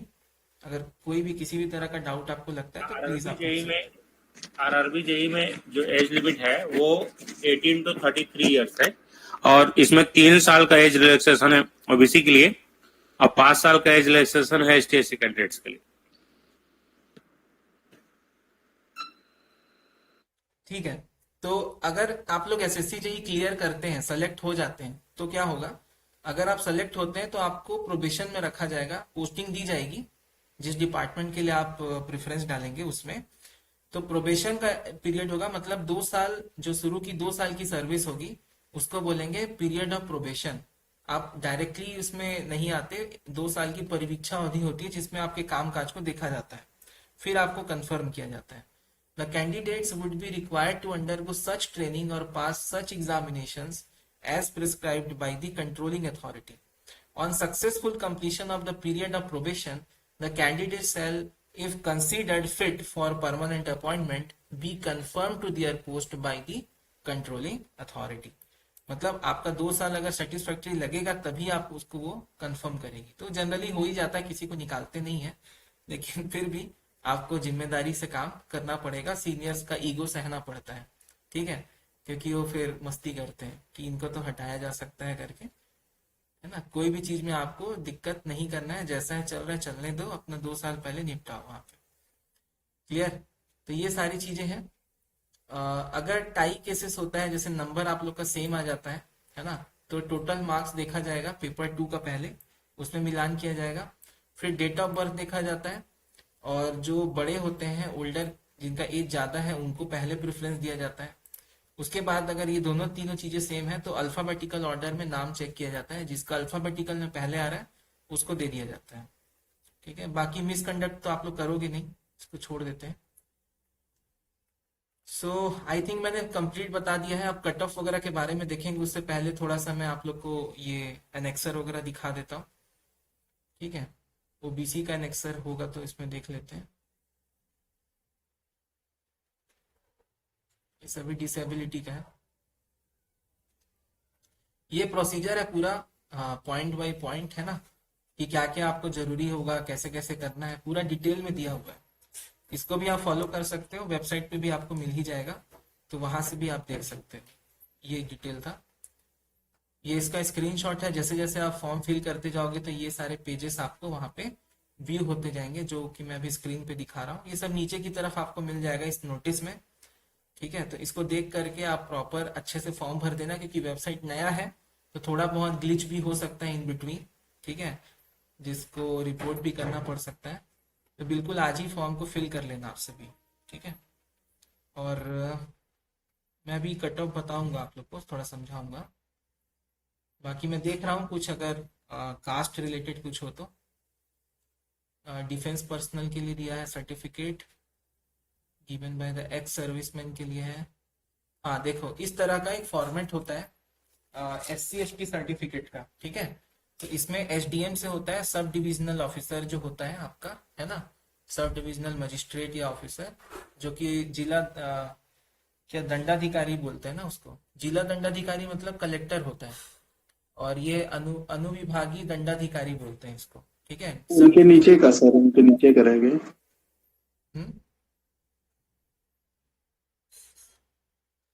ठीक है सर ये तो ब्लॉक वाले बैठते हैं, उसी वही रहते हैं शायद ना, ये सब हाँ, डिवीजन वाले। हाँ। तहसीलदार से मत कराना, तहसीलदार जो होता है ना हाँ हाँ वो अस्थायी जी, जी, बनाता है। ये वाला जो है हाँ, आपका SDM ही बनाएगा, अनुविभागीय दंडाधिकारी बोलते हैं। ठीक है, हिंदी में अच्छा, वो अच्छा। ऑफिस का नाम हिंदी में लिखा रहता है।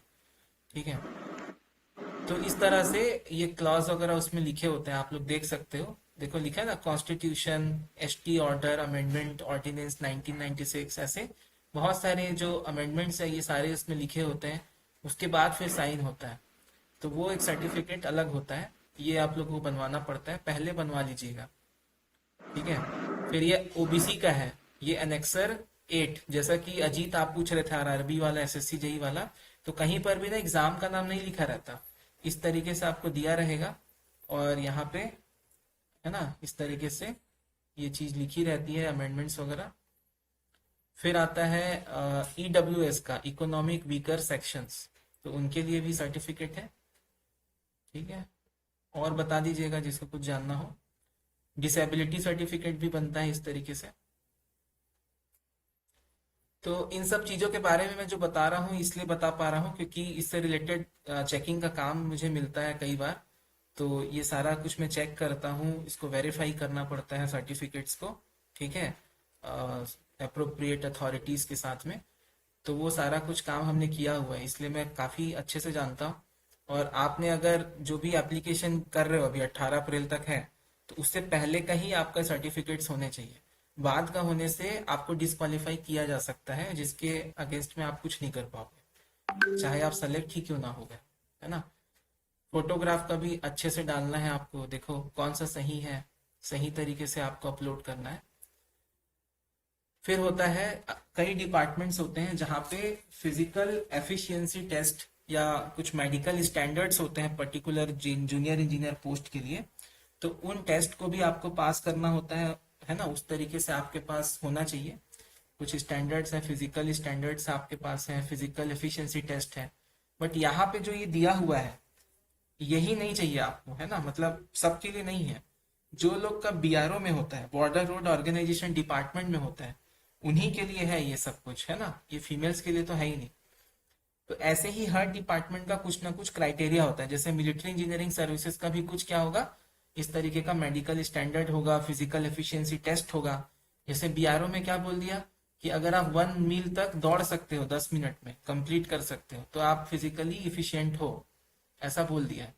तो उस तरीके से कुछ टास्क और एक्टिविटी होगी जो आपको करवाई जाएगी और उसके बाद आपको सर्टिफिकेट दिया जाएगा। है ना। देखो जैसे यहाँ दिया है ना, एक्टिविटी 1 माइल रन, और क्या दिया है, only passing the test is mandatory. उसमें फर्स्ट नहीं आना होता, उसमें बस पास करना होता है। 10 मिनट आपको मिलेगा, उतने में आपको खत्म करना है। तो ये जो टेस्ट है पर्टिकुलरली किसके लिए, group B non gazetted post के लिए, जूनियर इंजीनियर के लिए, है ना। लेकिन अगर आप जवान हो वहां पे, सॉरी जवान मतलब कि जो फोर्स होता है उसकी बात कर रहा हूँ मैं, तो अगर वो है आप, तो उसके लिए कुछ अलग होगे। तो इस पर्टिकुलर पोस्ट वाइज जो क्राइटेरियाज है वो अलग अलग होते हैं। यहाँ पर तो देख सकते हो रीजन वाइज भी दिया हुआ है, वेस्टर्न हिमालयस के लिए, ईस्टर्न हिमालयस के लिए, सबके लिए अलग अलग फिजिकल स्टैंडर्ड्स आपको दिए हुए हैं, ठीक है ना। तो सारे डिपार्टमेंट्स का अलग अलग होता है। जैसे जीआरईएफ का भी यहाँ पे दिया हुआ है अलग से। जीआरईएफ क्या है,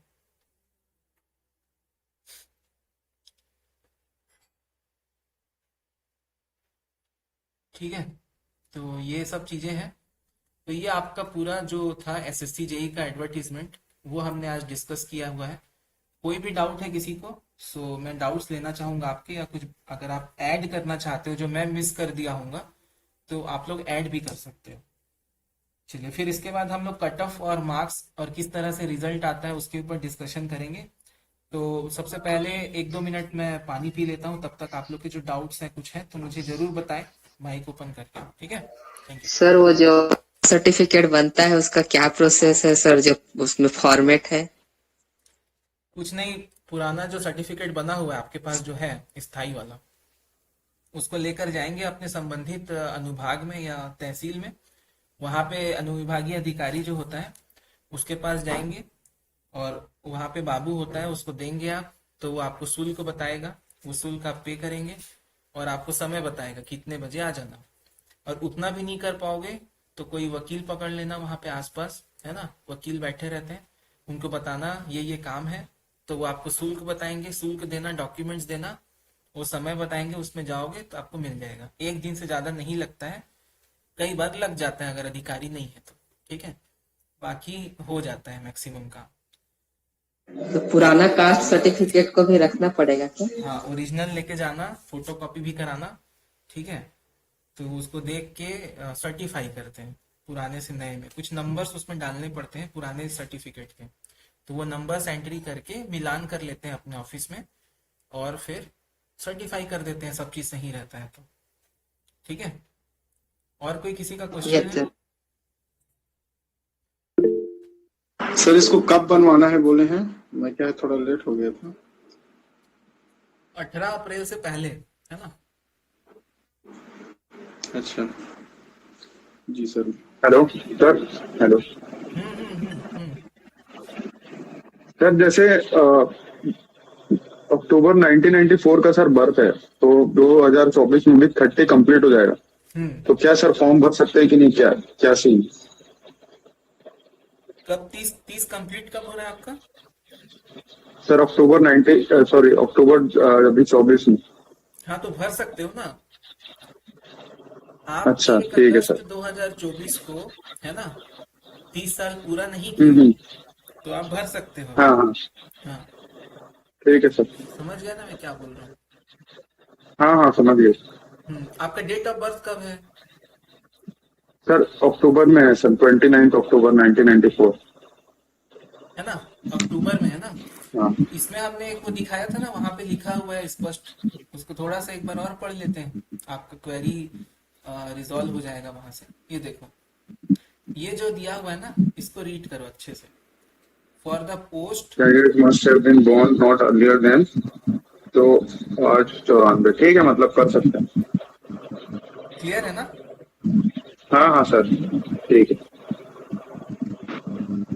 thank you sir, thank you. आपका अक्टूबर में है ना, 1994 अक्टूबर में। इसके हाँ बाद हाँ है सर, ना, इसके बाद में आते हो आप। इसके बाद ही है सर, इसके बाद है, इसके पहले वाले नहीं कर सकते। और 2006 के बाद वाले नहीं कर सकते, छोटे हो हाँ, जाते 6 के बाद। हाँ हाँ कई लोग को ना समझ में नहीं आता है जो लिखा हुआ है हाँ है ना। समझ आ रहा है हाँ ना सर, सबको? ठीक। मेरे को लगता है कई लोग को समझ में नहीं आता ये जो लिखा है, इसका मतलब क्या है, नहीं आता होगा। चलो, आता होगा लगता है, मैं गलत सोच रहा हूँ, ठीक है। सब होशियार है क्या? तो अपन अब सर रिजल्ट लेते हैं। ज्यादा है सर, तो मैं तो नहीं लाऊंगी। हाँ, सर हाँ सर, हेलो। बताइए। हाँ जी, हेलो। बोलिए। हेलो। हाँ हाँ सर, ये अगस्त 2023 का बनाए हैं सेंट्रल कास्ट, तो वैलिड रहेगा क्या अभी? एक नहीं साल नहीं। नहीं हुआ है तो? हाँ, 1 साल नहीं हुआ है तो वैलिड रहता है, मगर बना लेना नया, है ना। काहे क्या है रिस्क अभी वो लेना। आचार संहिता लग गया है तो डेली जाते हैं तो बंद रहते हैं सर, मतलब तहसीलदार और एसडीएम वगैरह रहते हैं। अच्छा। मतलब बिजी है ऐसे करके बोल नहीं देते नहीं, हैं। तो आपको रोज नहीं जाना है। वहां हम्म, वकील पकड़ के ना उसको दे दो, जब भी अधिकारी आएगा वकील वहीं बैठता है, उसका तो हम्म, नौकरी वहीं है।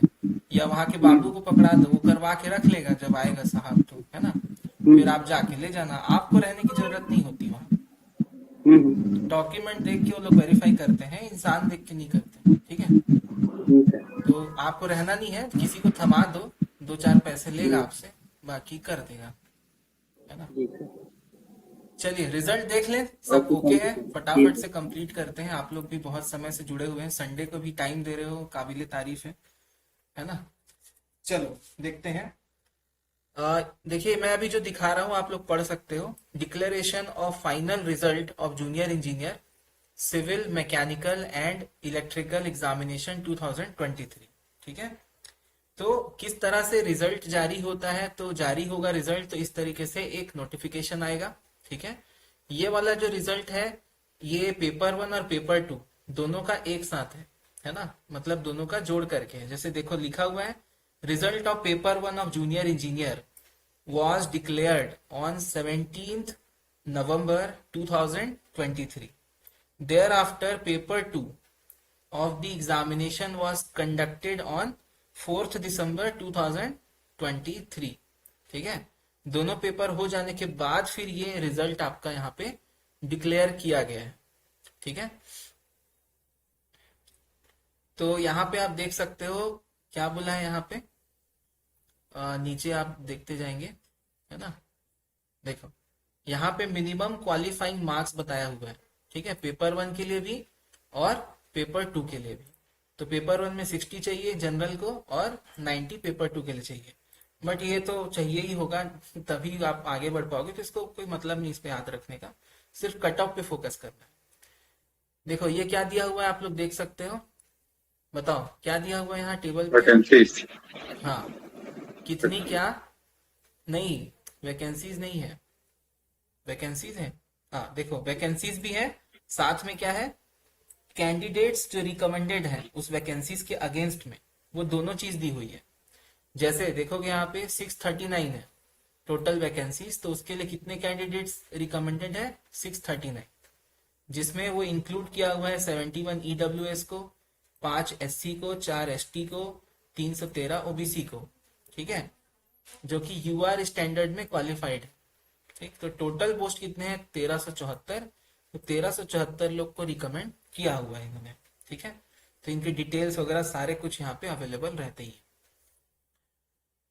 खैर चलो फाइनल हम लोग आ जाते हैं।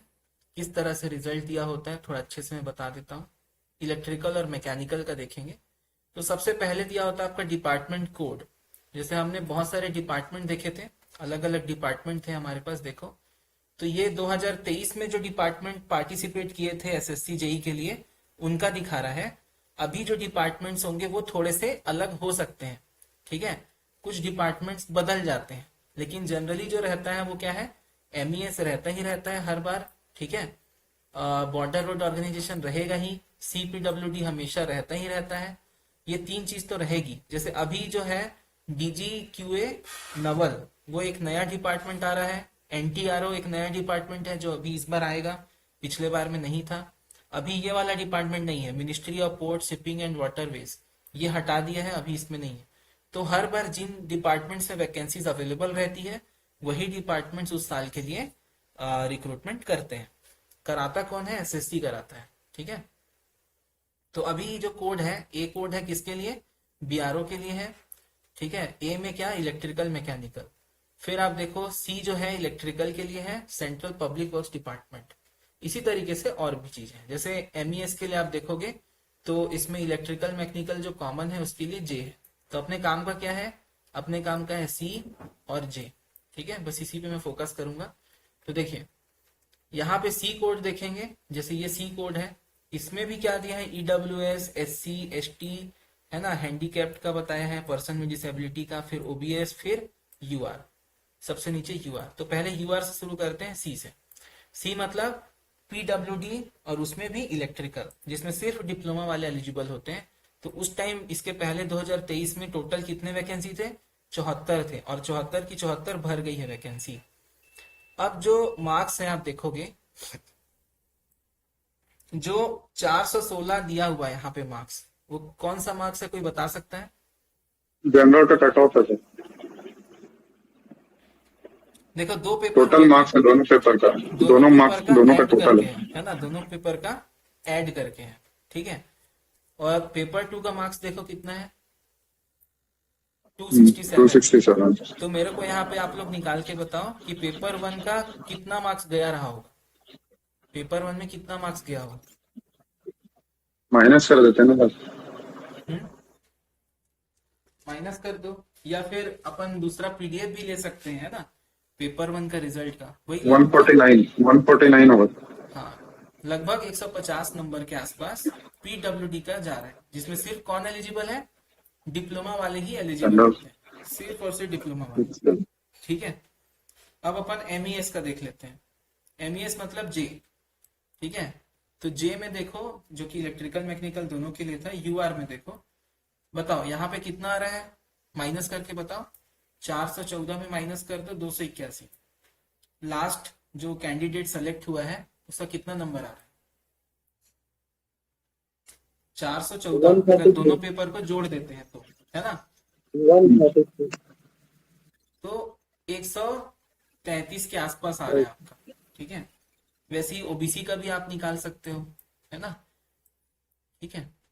तो इस तरीके से आप चेक कर सकते हो। वैसे पेपर 1 का जब रिजल्ट आता है ना, तो भी दिया रहता है, मैं उसको भी दिखा देता हूँ आपको, ठीक है। तो SSC JEE 2023 paper 1 cut off ऐसे आ जाएगा क्या, पेपर 1 कट ऑफ, पता नहीं PDF देगा कि नहीं।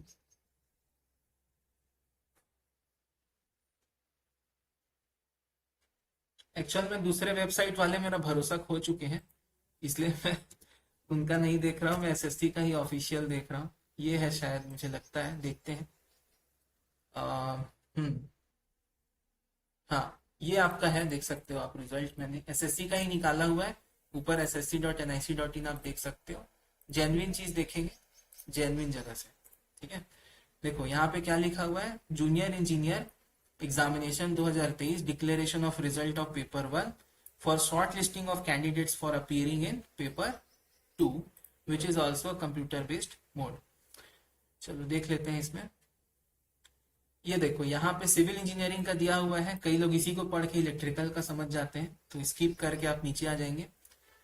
फिर आता है इलेक्ट्रिकल मैकेनिकल का कॉमन यहाँ पे, ठीक है। तो देख सकते हैं UR में कितना गया है, 131.45627।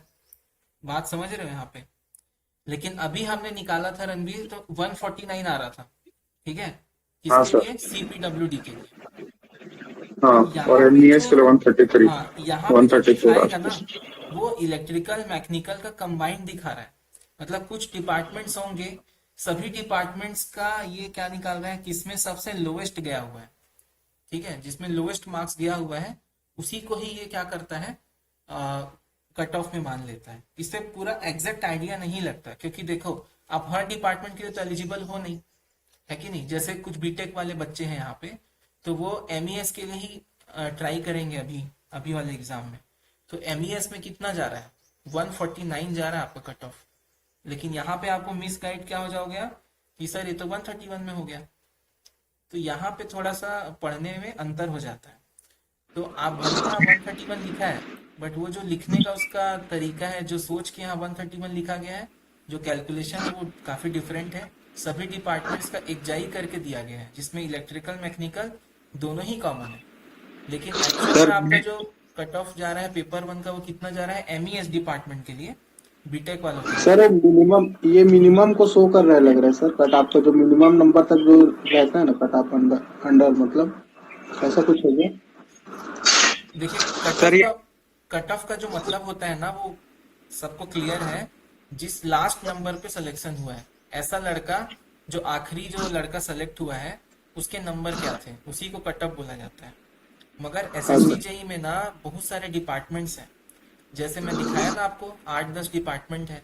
अब उसमें सबकी एलिजिबिलिटी अलग अलग है। किसी में सिर्फ इलेक्ट्रिकल एलिजिबल है, किसी में इलेक्ट्रिकल मैकेनिकल कंबाइंड है, तो किसी में सिर्फ मैकेनिकल एलिजिबल है। तो हर डिपार्टमेंट का जो कट ऑफ जाता है वो अलग अलग जाता है, सेम नहीं रहता। ठीक है। तो जब डिपार्टमेंट का कट ऑफ अलग अलग होता है, तो जिसमें हर डिपार्टमेंट में देखा जाता है उन डिपार्टमेंट्स में से जिस डिपार्टमेंट का सबसे कम नंबर गया कट ऑफ, उसी को यहाँ पे कट ऑफ मान लिया जाता है। जैसे यहाँ पे क्या मान लिया गया है, 131.45627। क्यों ऐसा मान लिया जाता है? क्योंकि पेपर 2 तो हुआ नहीं रहता आपका, सिर्फ पेपर 1 हुआ रहता है, और उसी के बेस पे आपको लेना होता है लोगों को, है ना। तो यहाँ पे 131.5 ऐसा कंसिडर कर लिया जाता है। ठीक है। सर ये मेल और फीमेल दोनों कंबाइन का कट ऑफ है। कंबाइंड कट ऑफ है, कंबाइंड है। जैसे जितनी भी वैकेंसी होगी इलेक्ट्रिकल मैकेनिकल मिला के सभी डिपार्टमेंट का यूआर में, तो उसमें देखो टोटल कितने कैंडिडेट्स जा रहे हैं, 320 कैंडिडेट्स मेंस का एग्जाम देंगे। ईडब्ल्यूएस में 344 कैंडिडेट मेंस का एग्जाम देंगे। फिर 770 कैंडिडेट्स ओबीसी के जो है वो एग्जाम देंगे पेपर 2। ठीक है। तो टोटल आपका क्या हो गया, 2073 कैंडिडेट्स हैं जो पेपर 1 के बाद पेपर 2 में जाएंगे, एग्जाम देंगे। ठीक है। क्लियर हो गया? डन। वाई कमेंट करेंगे प्लीज।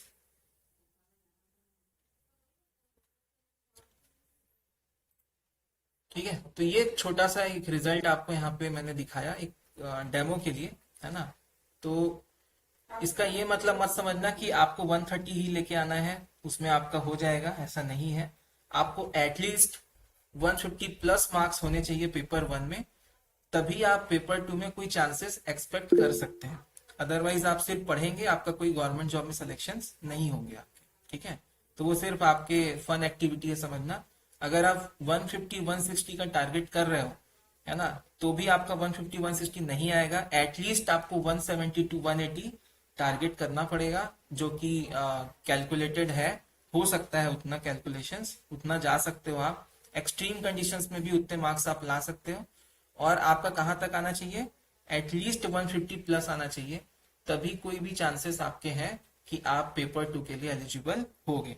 फिर पेपर 2 में भी आपको एक्सेल करना पड़ेगा, एटलीस्ट 75% मार्क्स से ज्यादा आपको स्कोर करने पड़ेंगे, देन आप किसी डिपार्टमेंट के लिए एलिजिबल हो सकते हो। तो आपको इसमें समझ ही आ रहा होगा कि हल्का फुल्का पढ़ाई नहीं है, बहुत अच्छी पढ़ाई मांगता है इसमें सिलेक्शन होना। हाँ, लेकिन जो पोस्ट इसमें मिलेगी वो भी बहुत अच्छी मिलेगी आपको, बहुत अच्छा आपका इसमें करियर हो सकता है। ठीक है। लाइफ में और दोबारा एग्जाम की तैयारी करने की जरूरत आपको नहीं पड़ेगी। ठीक है। क्लियरली आपको समझ में आ रहा होगा जो भी चीजें मैं आपको बता रहा हूँ।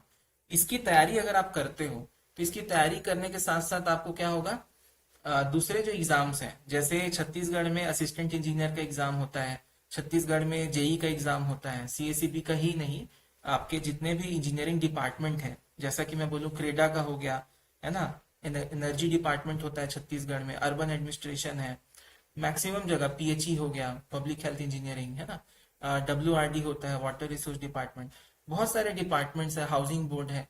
इन सब का जब वैकेंसी आता है ना, तो वहां पर भी आपका ये इसी तरह के इसी लेवल के क्वेश्चन सब इंजीनियर में भी पूछे जाते हैं। तो ये चीजें हैं। इतना अगर आपका सिलेबस कवर भी हो जाता है 2 महीने में, तो बहुत बड़ी बात है। ठीक है। और सिलेबस कवर करने के बाद आपको और भी पढ़ने का मन करेगा। तो अभी क्या है, कोई एग्जाम एटलीस्ट इसको सेट करो, इसका फॉर्म फिल कर दो, और उसके हिसाब से तैयारी हमारे साथ आप स्टार्ट कर सकते हो। ठीक है। चलिए, वैसे आप लोग पढ़ ही रहे हैं सब लोग, सबको आइडिया अच्छे से हो गया होगा।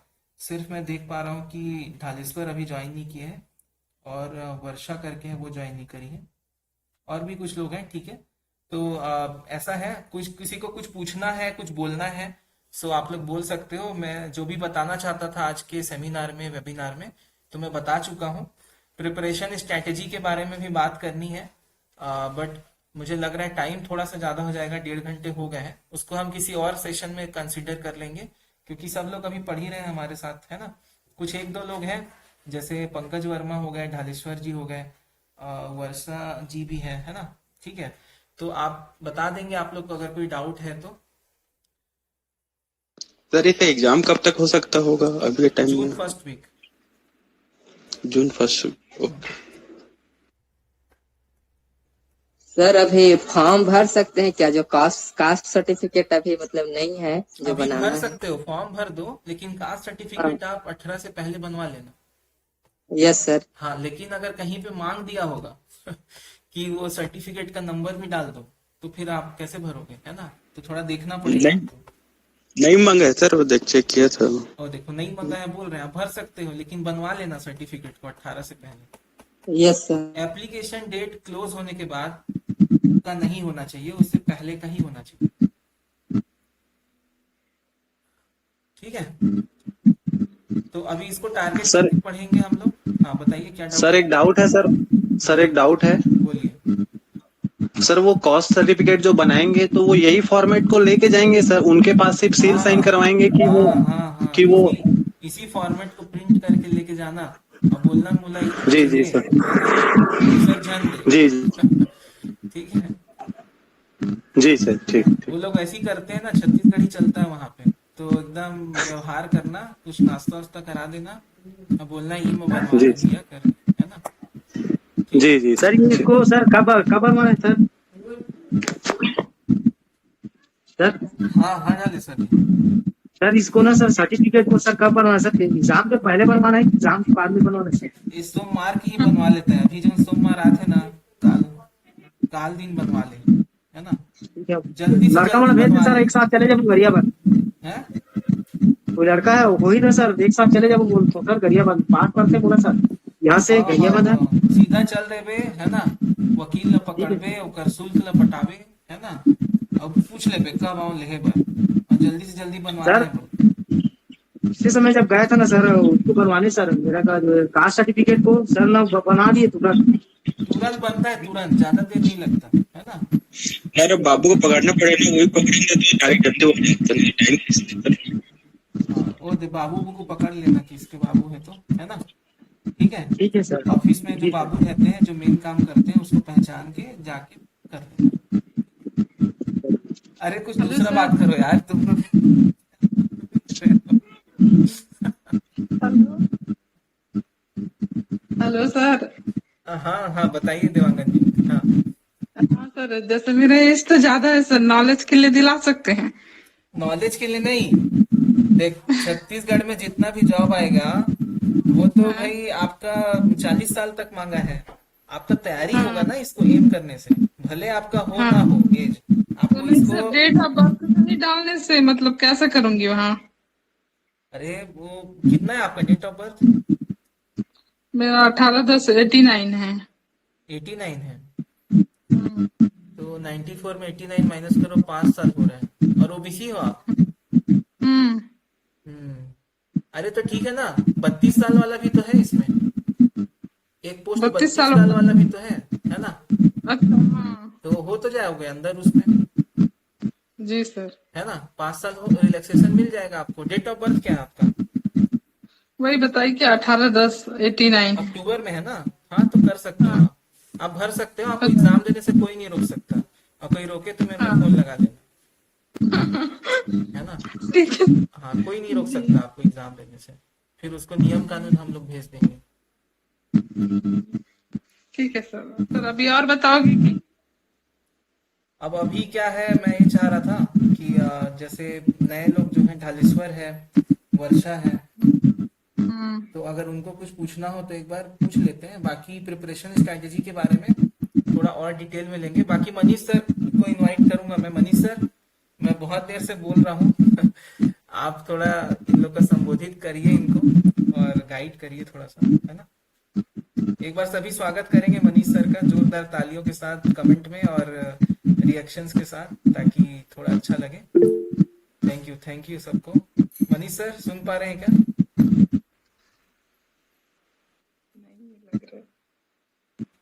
देखो ताली नहीं बजा पा रहे हो ठीक से, मनीष सर नहीं सुन पा रहे हैं।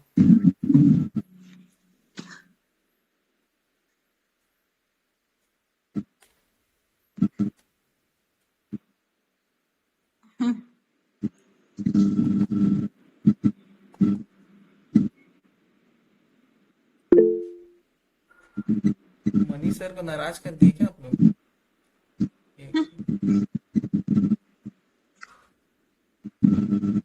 बस 1 मिनट पूछ लेता हूँ, फिर आप लोग लेफ्ट होना, अभी रुक जाओ, है ना, 1 मिनट।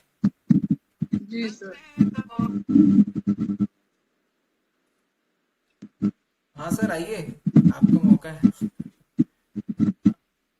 अच्छा ठीक है, मैं फिर क्लोज कर देता हूँ, है ना। ठीक।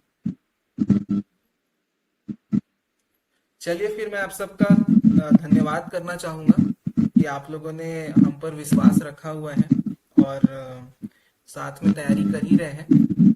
कुछ एक और बातें थी जो मुझे करनी थी, जैसे काफी लोग क्लासेस टाइमली अटेंड नहीं कर रहे हैं या उनका लेवल थोड़ा सा ज्यादा नीचे है, उनको अभी थोड़े अलग तरह के मेहनत की जरूरत है। और कुछ बच्चे ऐसे भी हैं हमारे ग्रुप में जो डेली क्लास करते हैं और उनका जो बेसिक या फंडामेंटल जो है वो काफी अच्छे से क्लियर है। तो 2 तरीके से हम लोग कराना चाह रहे हैं, जिसमें जो अच्छे बच्चे हैं जिनका कैचिंग पावर बहुत अच्छा है या कहना चाहिए पहले से काफी ज्यादा जानते हैं उस सब्जेक्ट के बारे में, तो उनको हम थोड़ा प्रो लेवल पे लेके जाना चाह रहे हैं, ताकि अभी का जो ट्रेंड है एग्जाम पे क्वेश्चंस आने का जो ट्रेंड है वो ट्रेंड आप पकड़ पाओ, उस तरीके से आप अपनी तैयारी को चेंज कर पाओ, ताकि आपके सिलेक्शन के जो चांसेस है वो काफी ज्यादा बढ़ जाते हैं।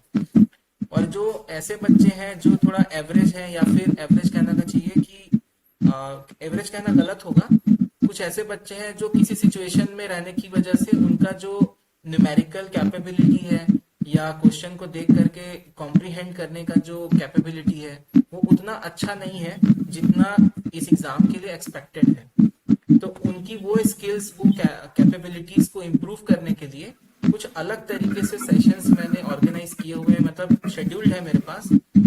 तो उसमें हम लोग थोड़ा सा डिवाइड करेंगे आप लोग को 2 अलग अलग ग्रुप्स में। एक ग्रुप का नाम रहेगा, कुछ नाम दे देंगे, ग्रुप ए और दूसरा ग्रुप बी, है ना। तो उनका ट्रीटमेंट थोड़ा अलग तरीके से करने का हमने प्लान किया हुआ है। और एक और चीज है कि हमने टेस्ट लर्न नाम का नया पोर्टल हमारा लॉन्च किया हुआ है। जैसे अभी इसके पहले आप लोग जो अलग अलग ऐप है उसमें आप एनरोल्ड हैं, तो वहां से हटा करके आप लोग को एक नए पोर्टल पे लाया जाएगा जो कि फाइनल पोर्टल है, इसके बाद चेंजेस नहीं करेंगे। और उसी में ही सारा कंटेंट आपको मिलेगा और सिर्फ ये ऐप आपका इलेक्ट्रिकल इंजीनियरिंग के लिए डेडिकेटेड रहेगा। इसके अलावा आपको क्वेश्चन से रिलेटेड वीडियोस जैसे होते हैं ना, क्वेश्चंस उनके छोटे छोटे 2-3 मिनट के सॉल्यूशन वीडियोस, है ना, ये सब कुछ प्रोवाइड करने का हमारा एम है, जो हम बहुत ही जल्दी कंप्लीट करेंगे। तो आप लोग को इसमें कोऑपरेट करना पड़ेगा कि सर लोग जिस टाइम जैसा आपसे बात कर रहे हैं, पूछ रहे हैं, या आपका होमवर्क वगैरह दिया गया है तो उसको टाइमली आप कंप्लीट करो, तभी आप किसी अच्छे जॉब को हासिल कर पाओगे। अदरवाइज सिर्फ पढ़ना है तो सब पढ़ ही रहे, है ना। सिर्फ पढ़ने से नहीं होता है, बार बार प्रैक्टिस करानी पड़ती है, एग्जाम देना पड़ता है। एग्जाम देने के बाद आपको समझ में आता है कि जो चीज आपको आती है उसको भी आप गलत कर देते हो, तो उसका रीजन समझना होता है, उसको फिर सही करना होता है। तो बहुत मतलब टेक्निकल चीजें हैं ये सब, बहुत रिगरस हार्ड वर्क लगता है, स्मार्ट वर्क भी लगता है, टीचर को भी मेहनत लगती है। तो आप सबसे रिक्वेस्ट है कि क्लासेस आप प्रॉपरली करेंगे और जो भी आज इस सेशन में आपको सिखाया गया है इसको आप इम्प्लीमेंट करेंगे। और फॉर्म आज ही भर लेना, आप लोग कल का वेट नहीं करेगा कोई, आज ही फॉर्म भर लीजिए प्लीज, है ना। चलिए ठीक है, सबको थैंक यू। और कल से हमारी क्लासेस चलेंगी। मॉर्निंग में टेक्निकल का क्लास होगा जैसा कि आप सबको पता है, जिसमें मैं अभी जो ले रहा हूँ एसी फंडामेंटल में स्टार्ट करूंगा मॉर्निंग में। कल सुबह 7 बजे से 9 बजे तक मॉर्निंग क्लासेस रहेंगी, जो चेंज हुआ है टाइम। और शाम को 7:30 से 9:30 पावर सिस्टम्स की क्लास चलेगी, जिसमें जनरेशन सबसे पहले स्टार्ट किया जा रहा है। ठीक है, कुछ हो सकता है जैसे मेरे पढ़ाने का तरीका और मनीष सर के पढ़ाने का तरीका थोड़ा सा डिफरेंट है, बट मैं उसको बहुत ही जल्द अलाइन कर लूंगा 2-3-4 दिनों में या इस हफ्ते में। मनीष सर के साथ थोड़ा डिस्कशन करके हम एक तरीके से पढ़ाएंगे, एक तरीके से हम लोग ओरिएंटेड रहेंगे, ताकि आपको ऐसा ना लगे कि एक सर की क्लास में अटेंड कर रहे हो तो अलग फीलिंग आ रहा है, मनीष सर की क्लास में अलग फीलिंग आ रहा है। तो ये चीज ना हो, उस चीज को मैं ध्यान रखूंगा और इस तरीके से हम दोनों मैनेज करते हुए पढ़ेंगे। साथ में कुछ लोगों की फीस जो है अप्रैल का जो इंस्टॉलमेंट था वो आप लोग कंप्लीट कर दीजिएगा, क्योंकि एट लास्ट हमको भी एम्प्लॉइज रखने और उनका भी पेमेंट करना होता है। और अगर कोई नया ज्वाइन करना चाहता है तो मुझे कॉल करके डिटेल्स ले सकते हैं और बात कर सकते हैं। तो आज के लिए थैंक यू। अगर किसी के और भी कोई डाउट है जो कुछ पूछना चाहते हो तो मेरे से पूछ सकते हो आप लोग। प्लीज आप लोग वेलकम है। अगर किसी को कुछ पूछना है, नहीं पूछना है तो एन कमेंट कर दीजिएगा। सर अलग अलग ग्रुप बनाएंगे बोले तो कब से स्टार्ट होता सर वाले क्लास से ऐसा कुछ? वो ग्रुप का एक क्राइटेरिया है, उस क्राइटेरिया में आपका एक वाइवा लेंगे हम लोग सभी बच्चों का अलग अलग, ठीक है। हाँ। और उस वाइवा के अकॉर्डिंग हम लोग कुछ एनालिसिस करेंगे और उसके बेस पे फिर आपको हम ग्रुप में डालेंगे।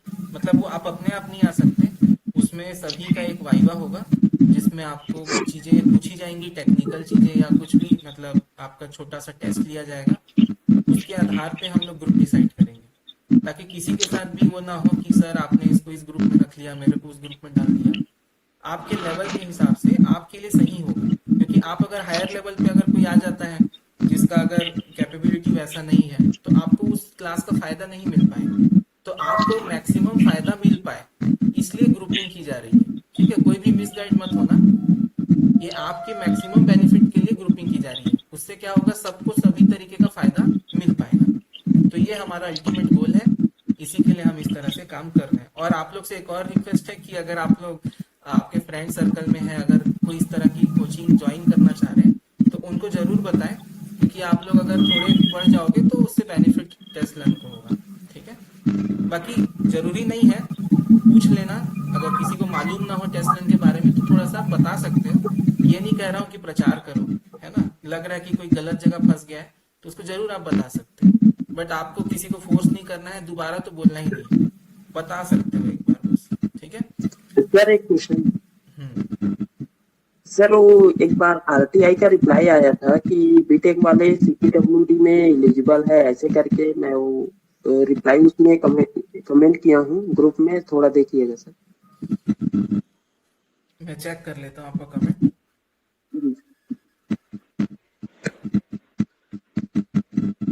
टेलीग्राम में पोस्ट किया हूँ सर। अच्छा, पीडीएफ भेजे हो क्या आप? फोटो है, इमेज फाइल। हाँ पंकज बताइए क्या इश्यू है इसमें, क्या कहना चाह रहे हो आप?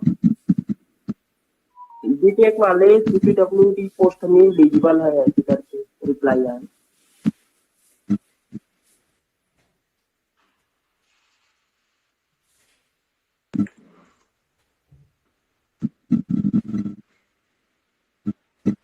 नहीं, ये सिर्फ सिविल के लिए लिखा है। अच्छा। हाँ, ये सिर्फ और सिर्फ सिविल के लिए लिखा है। आप इलेक्ट्रिकल मत समझ लेना इसमें, ठीक है। और ये क्लैरिफिकेशन जो है ये आपको जो अभी आया ना एसएससी जेईई का एडवर्टीजमेंट, इसी से ही लेना है। अलग से कोई नोटिस अगर निकला है इसके अलावा तब फिर उस पर आप जा सकते हो, लेकिन अगर नहीं निकला है बीटेक और डिप्लोमा दोनों है तो किससे अप्लाई करें? तो आप डिप्लोमा हो अगर तो डिप्लोमा से ही करो, क्योंकि डिप्लोमा में नंबर ऑफ सीट ज्यादा रहती है, ठीक है। हाँ, सीपीडब्ल्यूडी को ही एम करके चलना। लगभग 100 के आसपास जाएगा सीट इस बार। नहीं, इस बार तो चला गया है ना 100 के पार, 121 चला गया है। यही तो है, रुको एक मिनट दिखा दे रहा हूँ। इसमें वैकेंसीज का है ना एक तो कॉलम, आप लोग देखे होंगे, अभी मैं दिखाया था। हाँ सर। नोट किए थे क्या उस टाइम? देखो ये दिख रहा होगा स्क्रीन पे अभी। Central public works department 6 number पे 121 पोस्ट है टोटल। इसमें जनरल 51 हो गया और ओबीसी का 32 है ना, तो लगभग 83 पोस्ट आपके लिए हो जाएगा। इसमें फीमेल रिजर्वेशन नहीं होता है। तो इस मान के चलो पूरे भारत देश में जितने जेईई डिप्लोमा होंगे, सिर्फ डिप्लोमा वाले, है ना, उन्हीं के बीच आपका कंपटीशन है। अब ऐसा भी होता है ना कि जेईई डिप्लोमा वाले बीटेक भी कर लिए रहते हैं, जैसे आप कर लिए हो, तो अगर वैसे वाले बीटेक वाले हैं तो वो भी आपके कंपटीशन में आ जाते हैं। ठीक है पंकज, क्लियर आपका डाउट? जी, thank you so much. Welcome. और कोई किसी को कोई डाउट? चलिए, डाउट नहीं है तो प्लीज एन कमेंट कर देंगे, देन हम क्लोज करेंगे आज की मीटिंग को। जैसे ओमेश को कोई डाउट नहीं, मेघा को कोई डाउट नहीं है, नहीं है कोई भी डाउट बाकी लोग को। चलिए, आप सभी का धन्यवाद कि आप लोगों ने समय दिया, अपना बहुमूल्य समय इस वेबिनार को दिया। Thank you so much. And have a good evening to all, है ना, क्योंकि इवनिंग हो चुकी है हमारी। चलिए, thank you so much. Left हो जाइए आप सभी। Thank you. Thank you sir.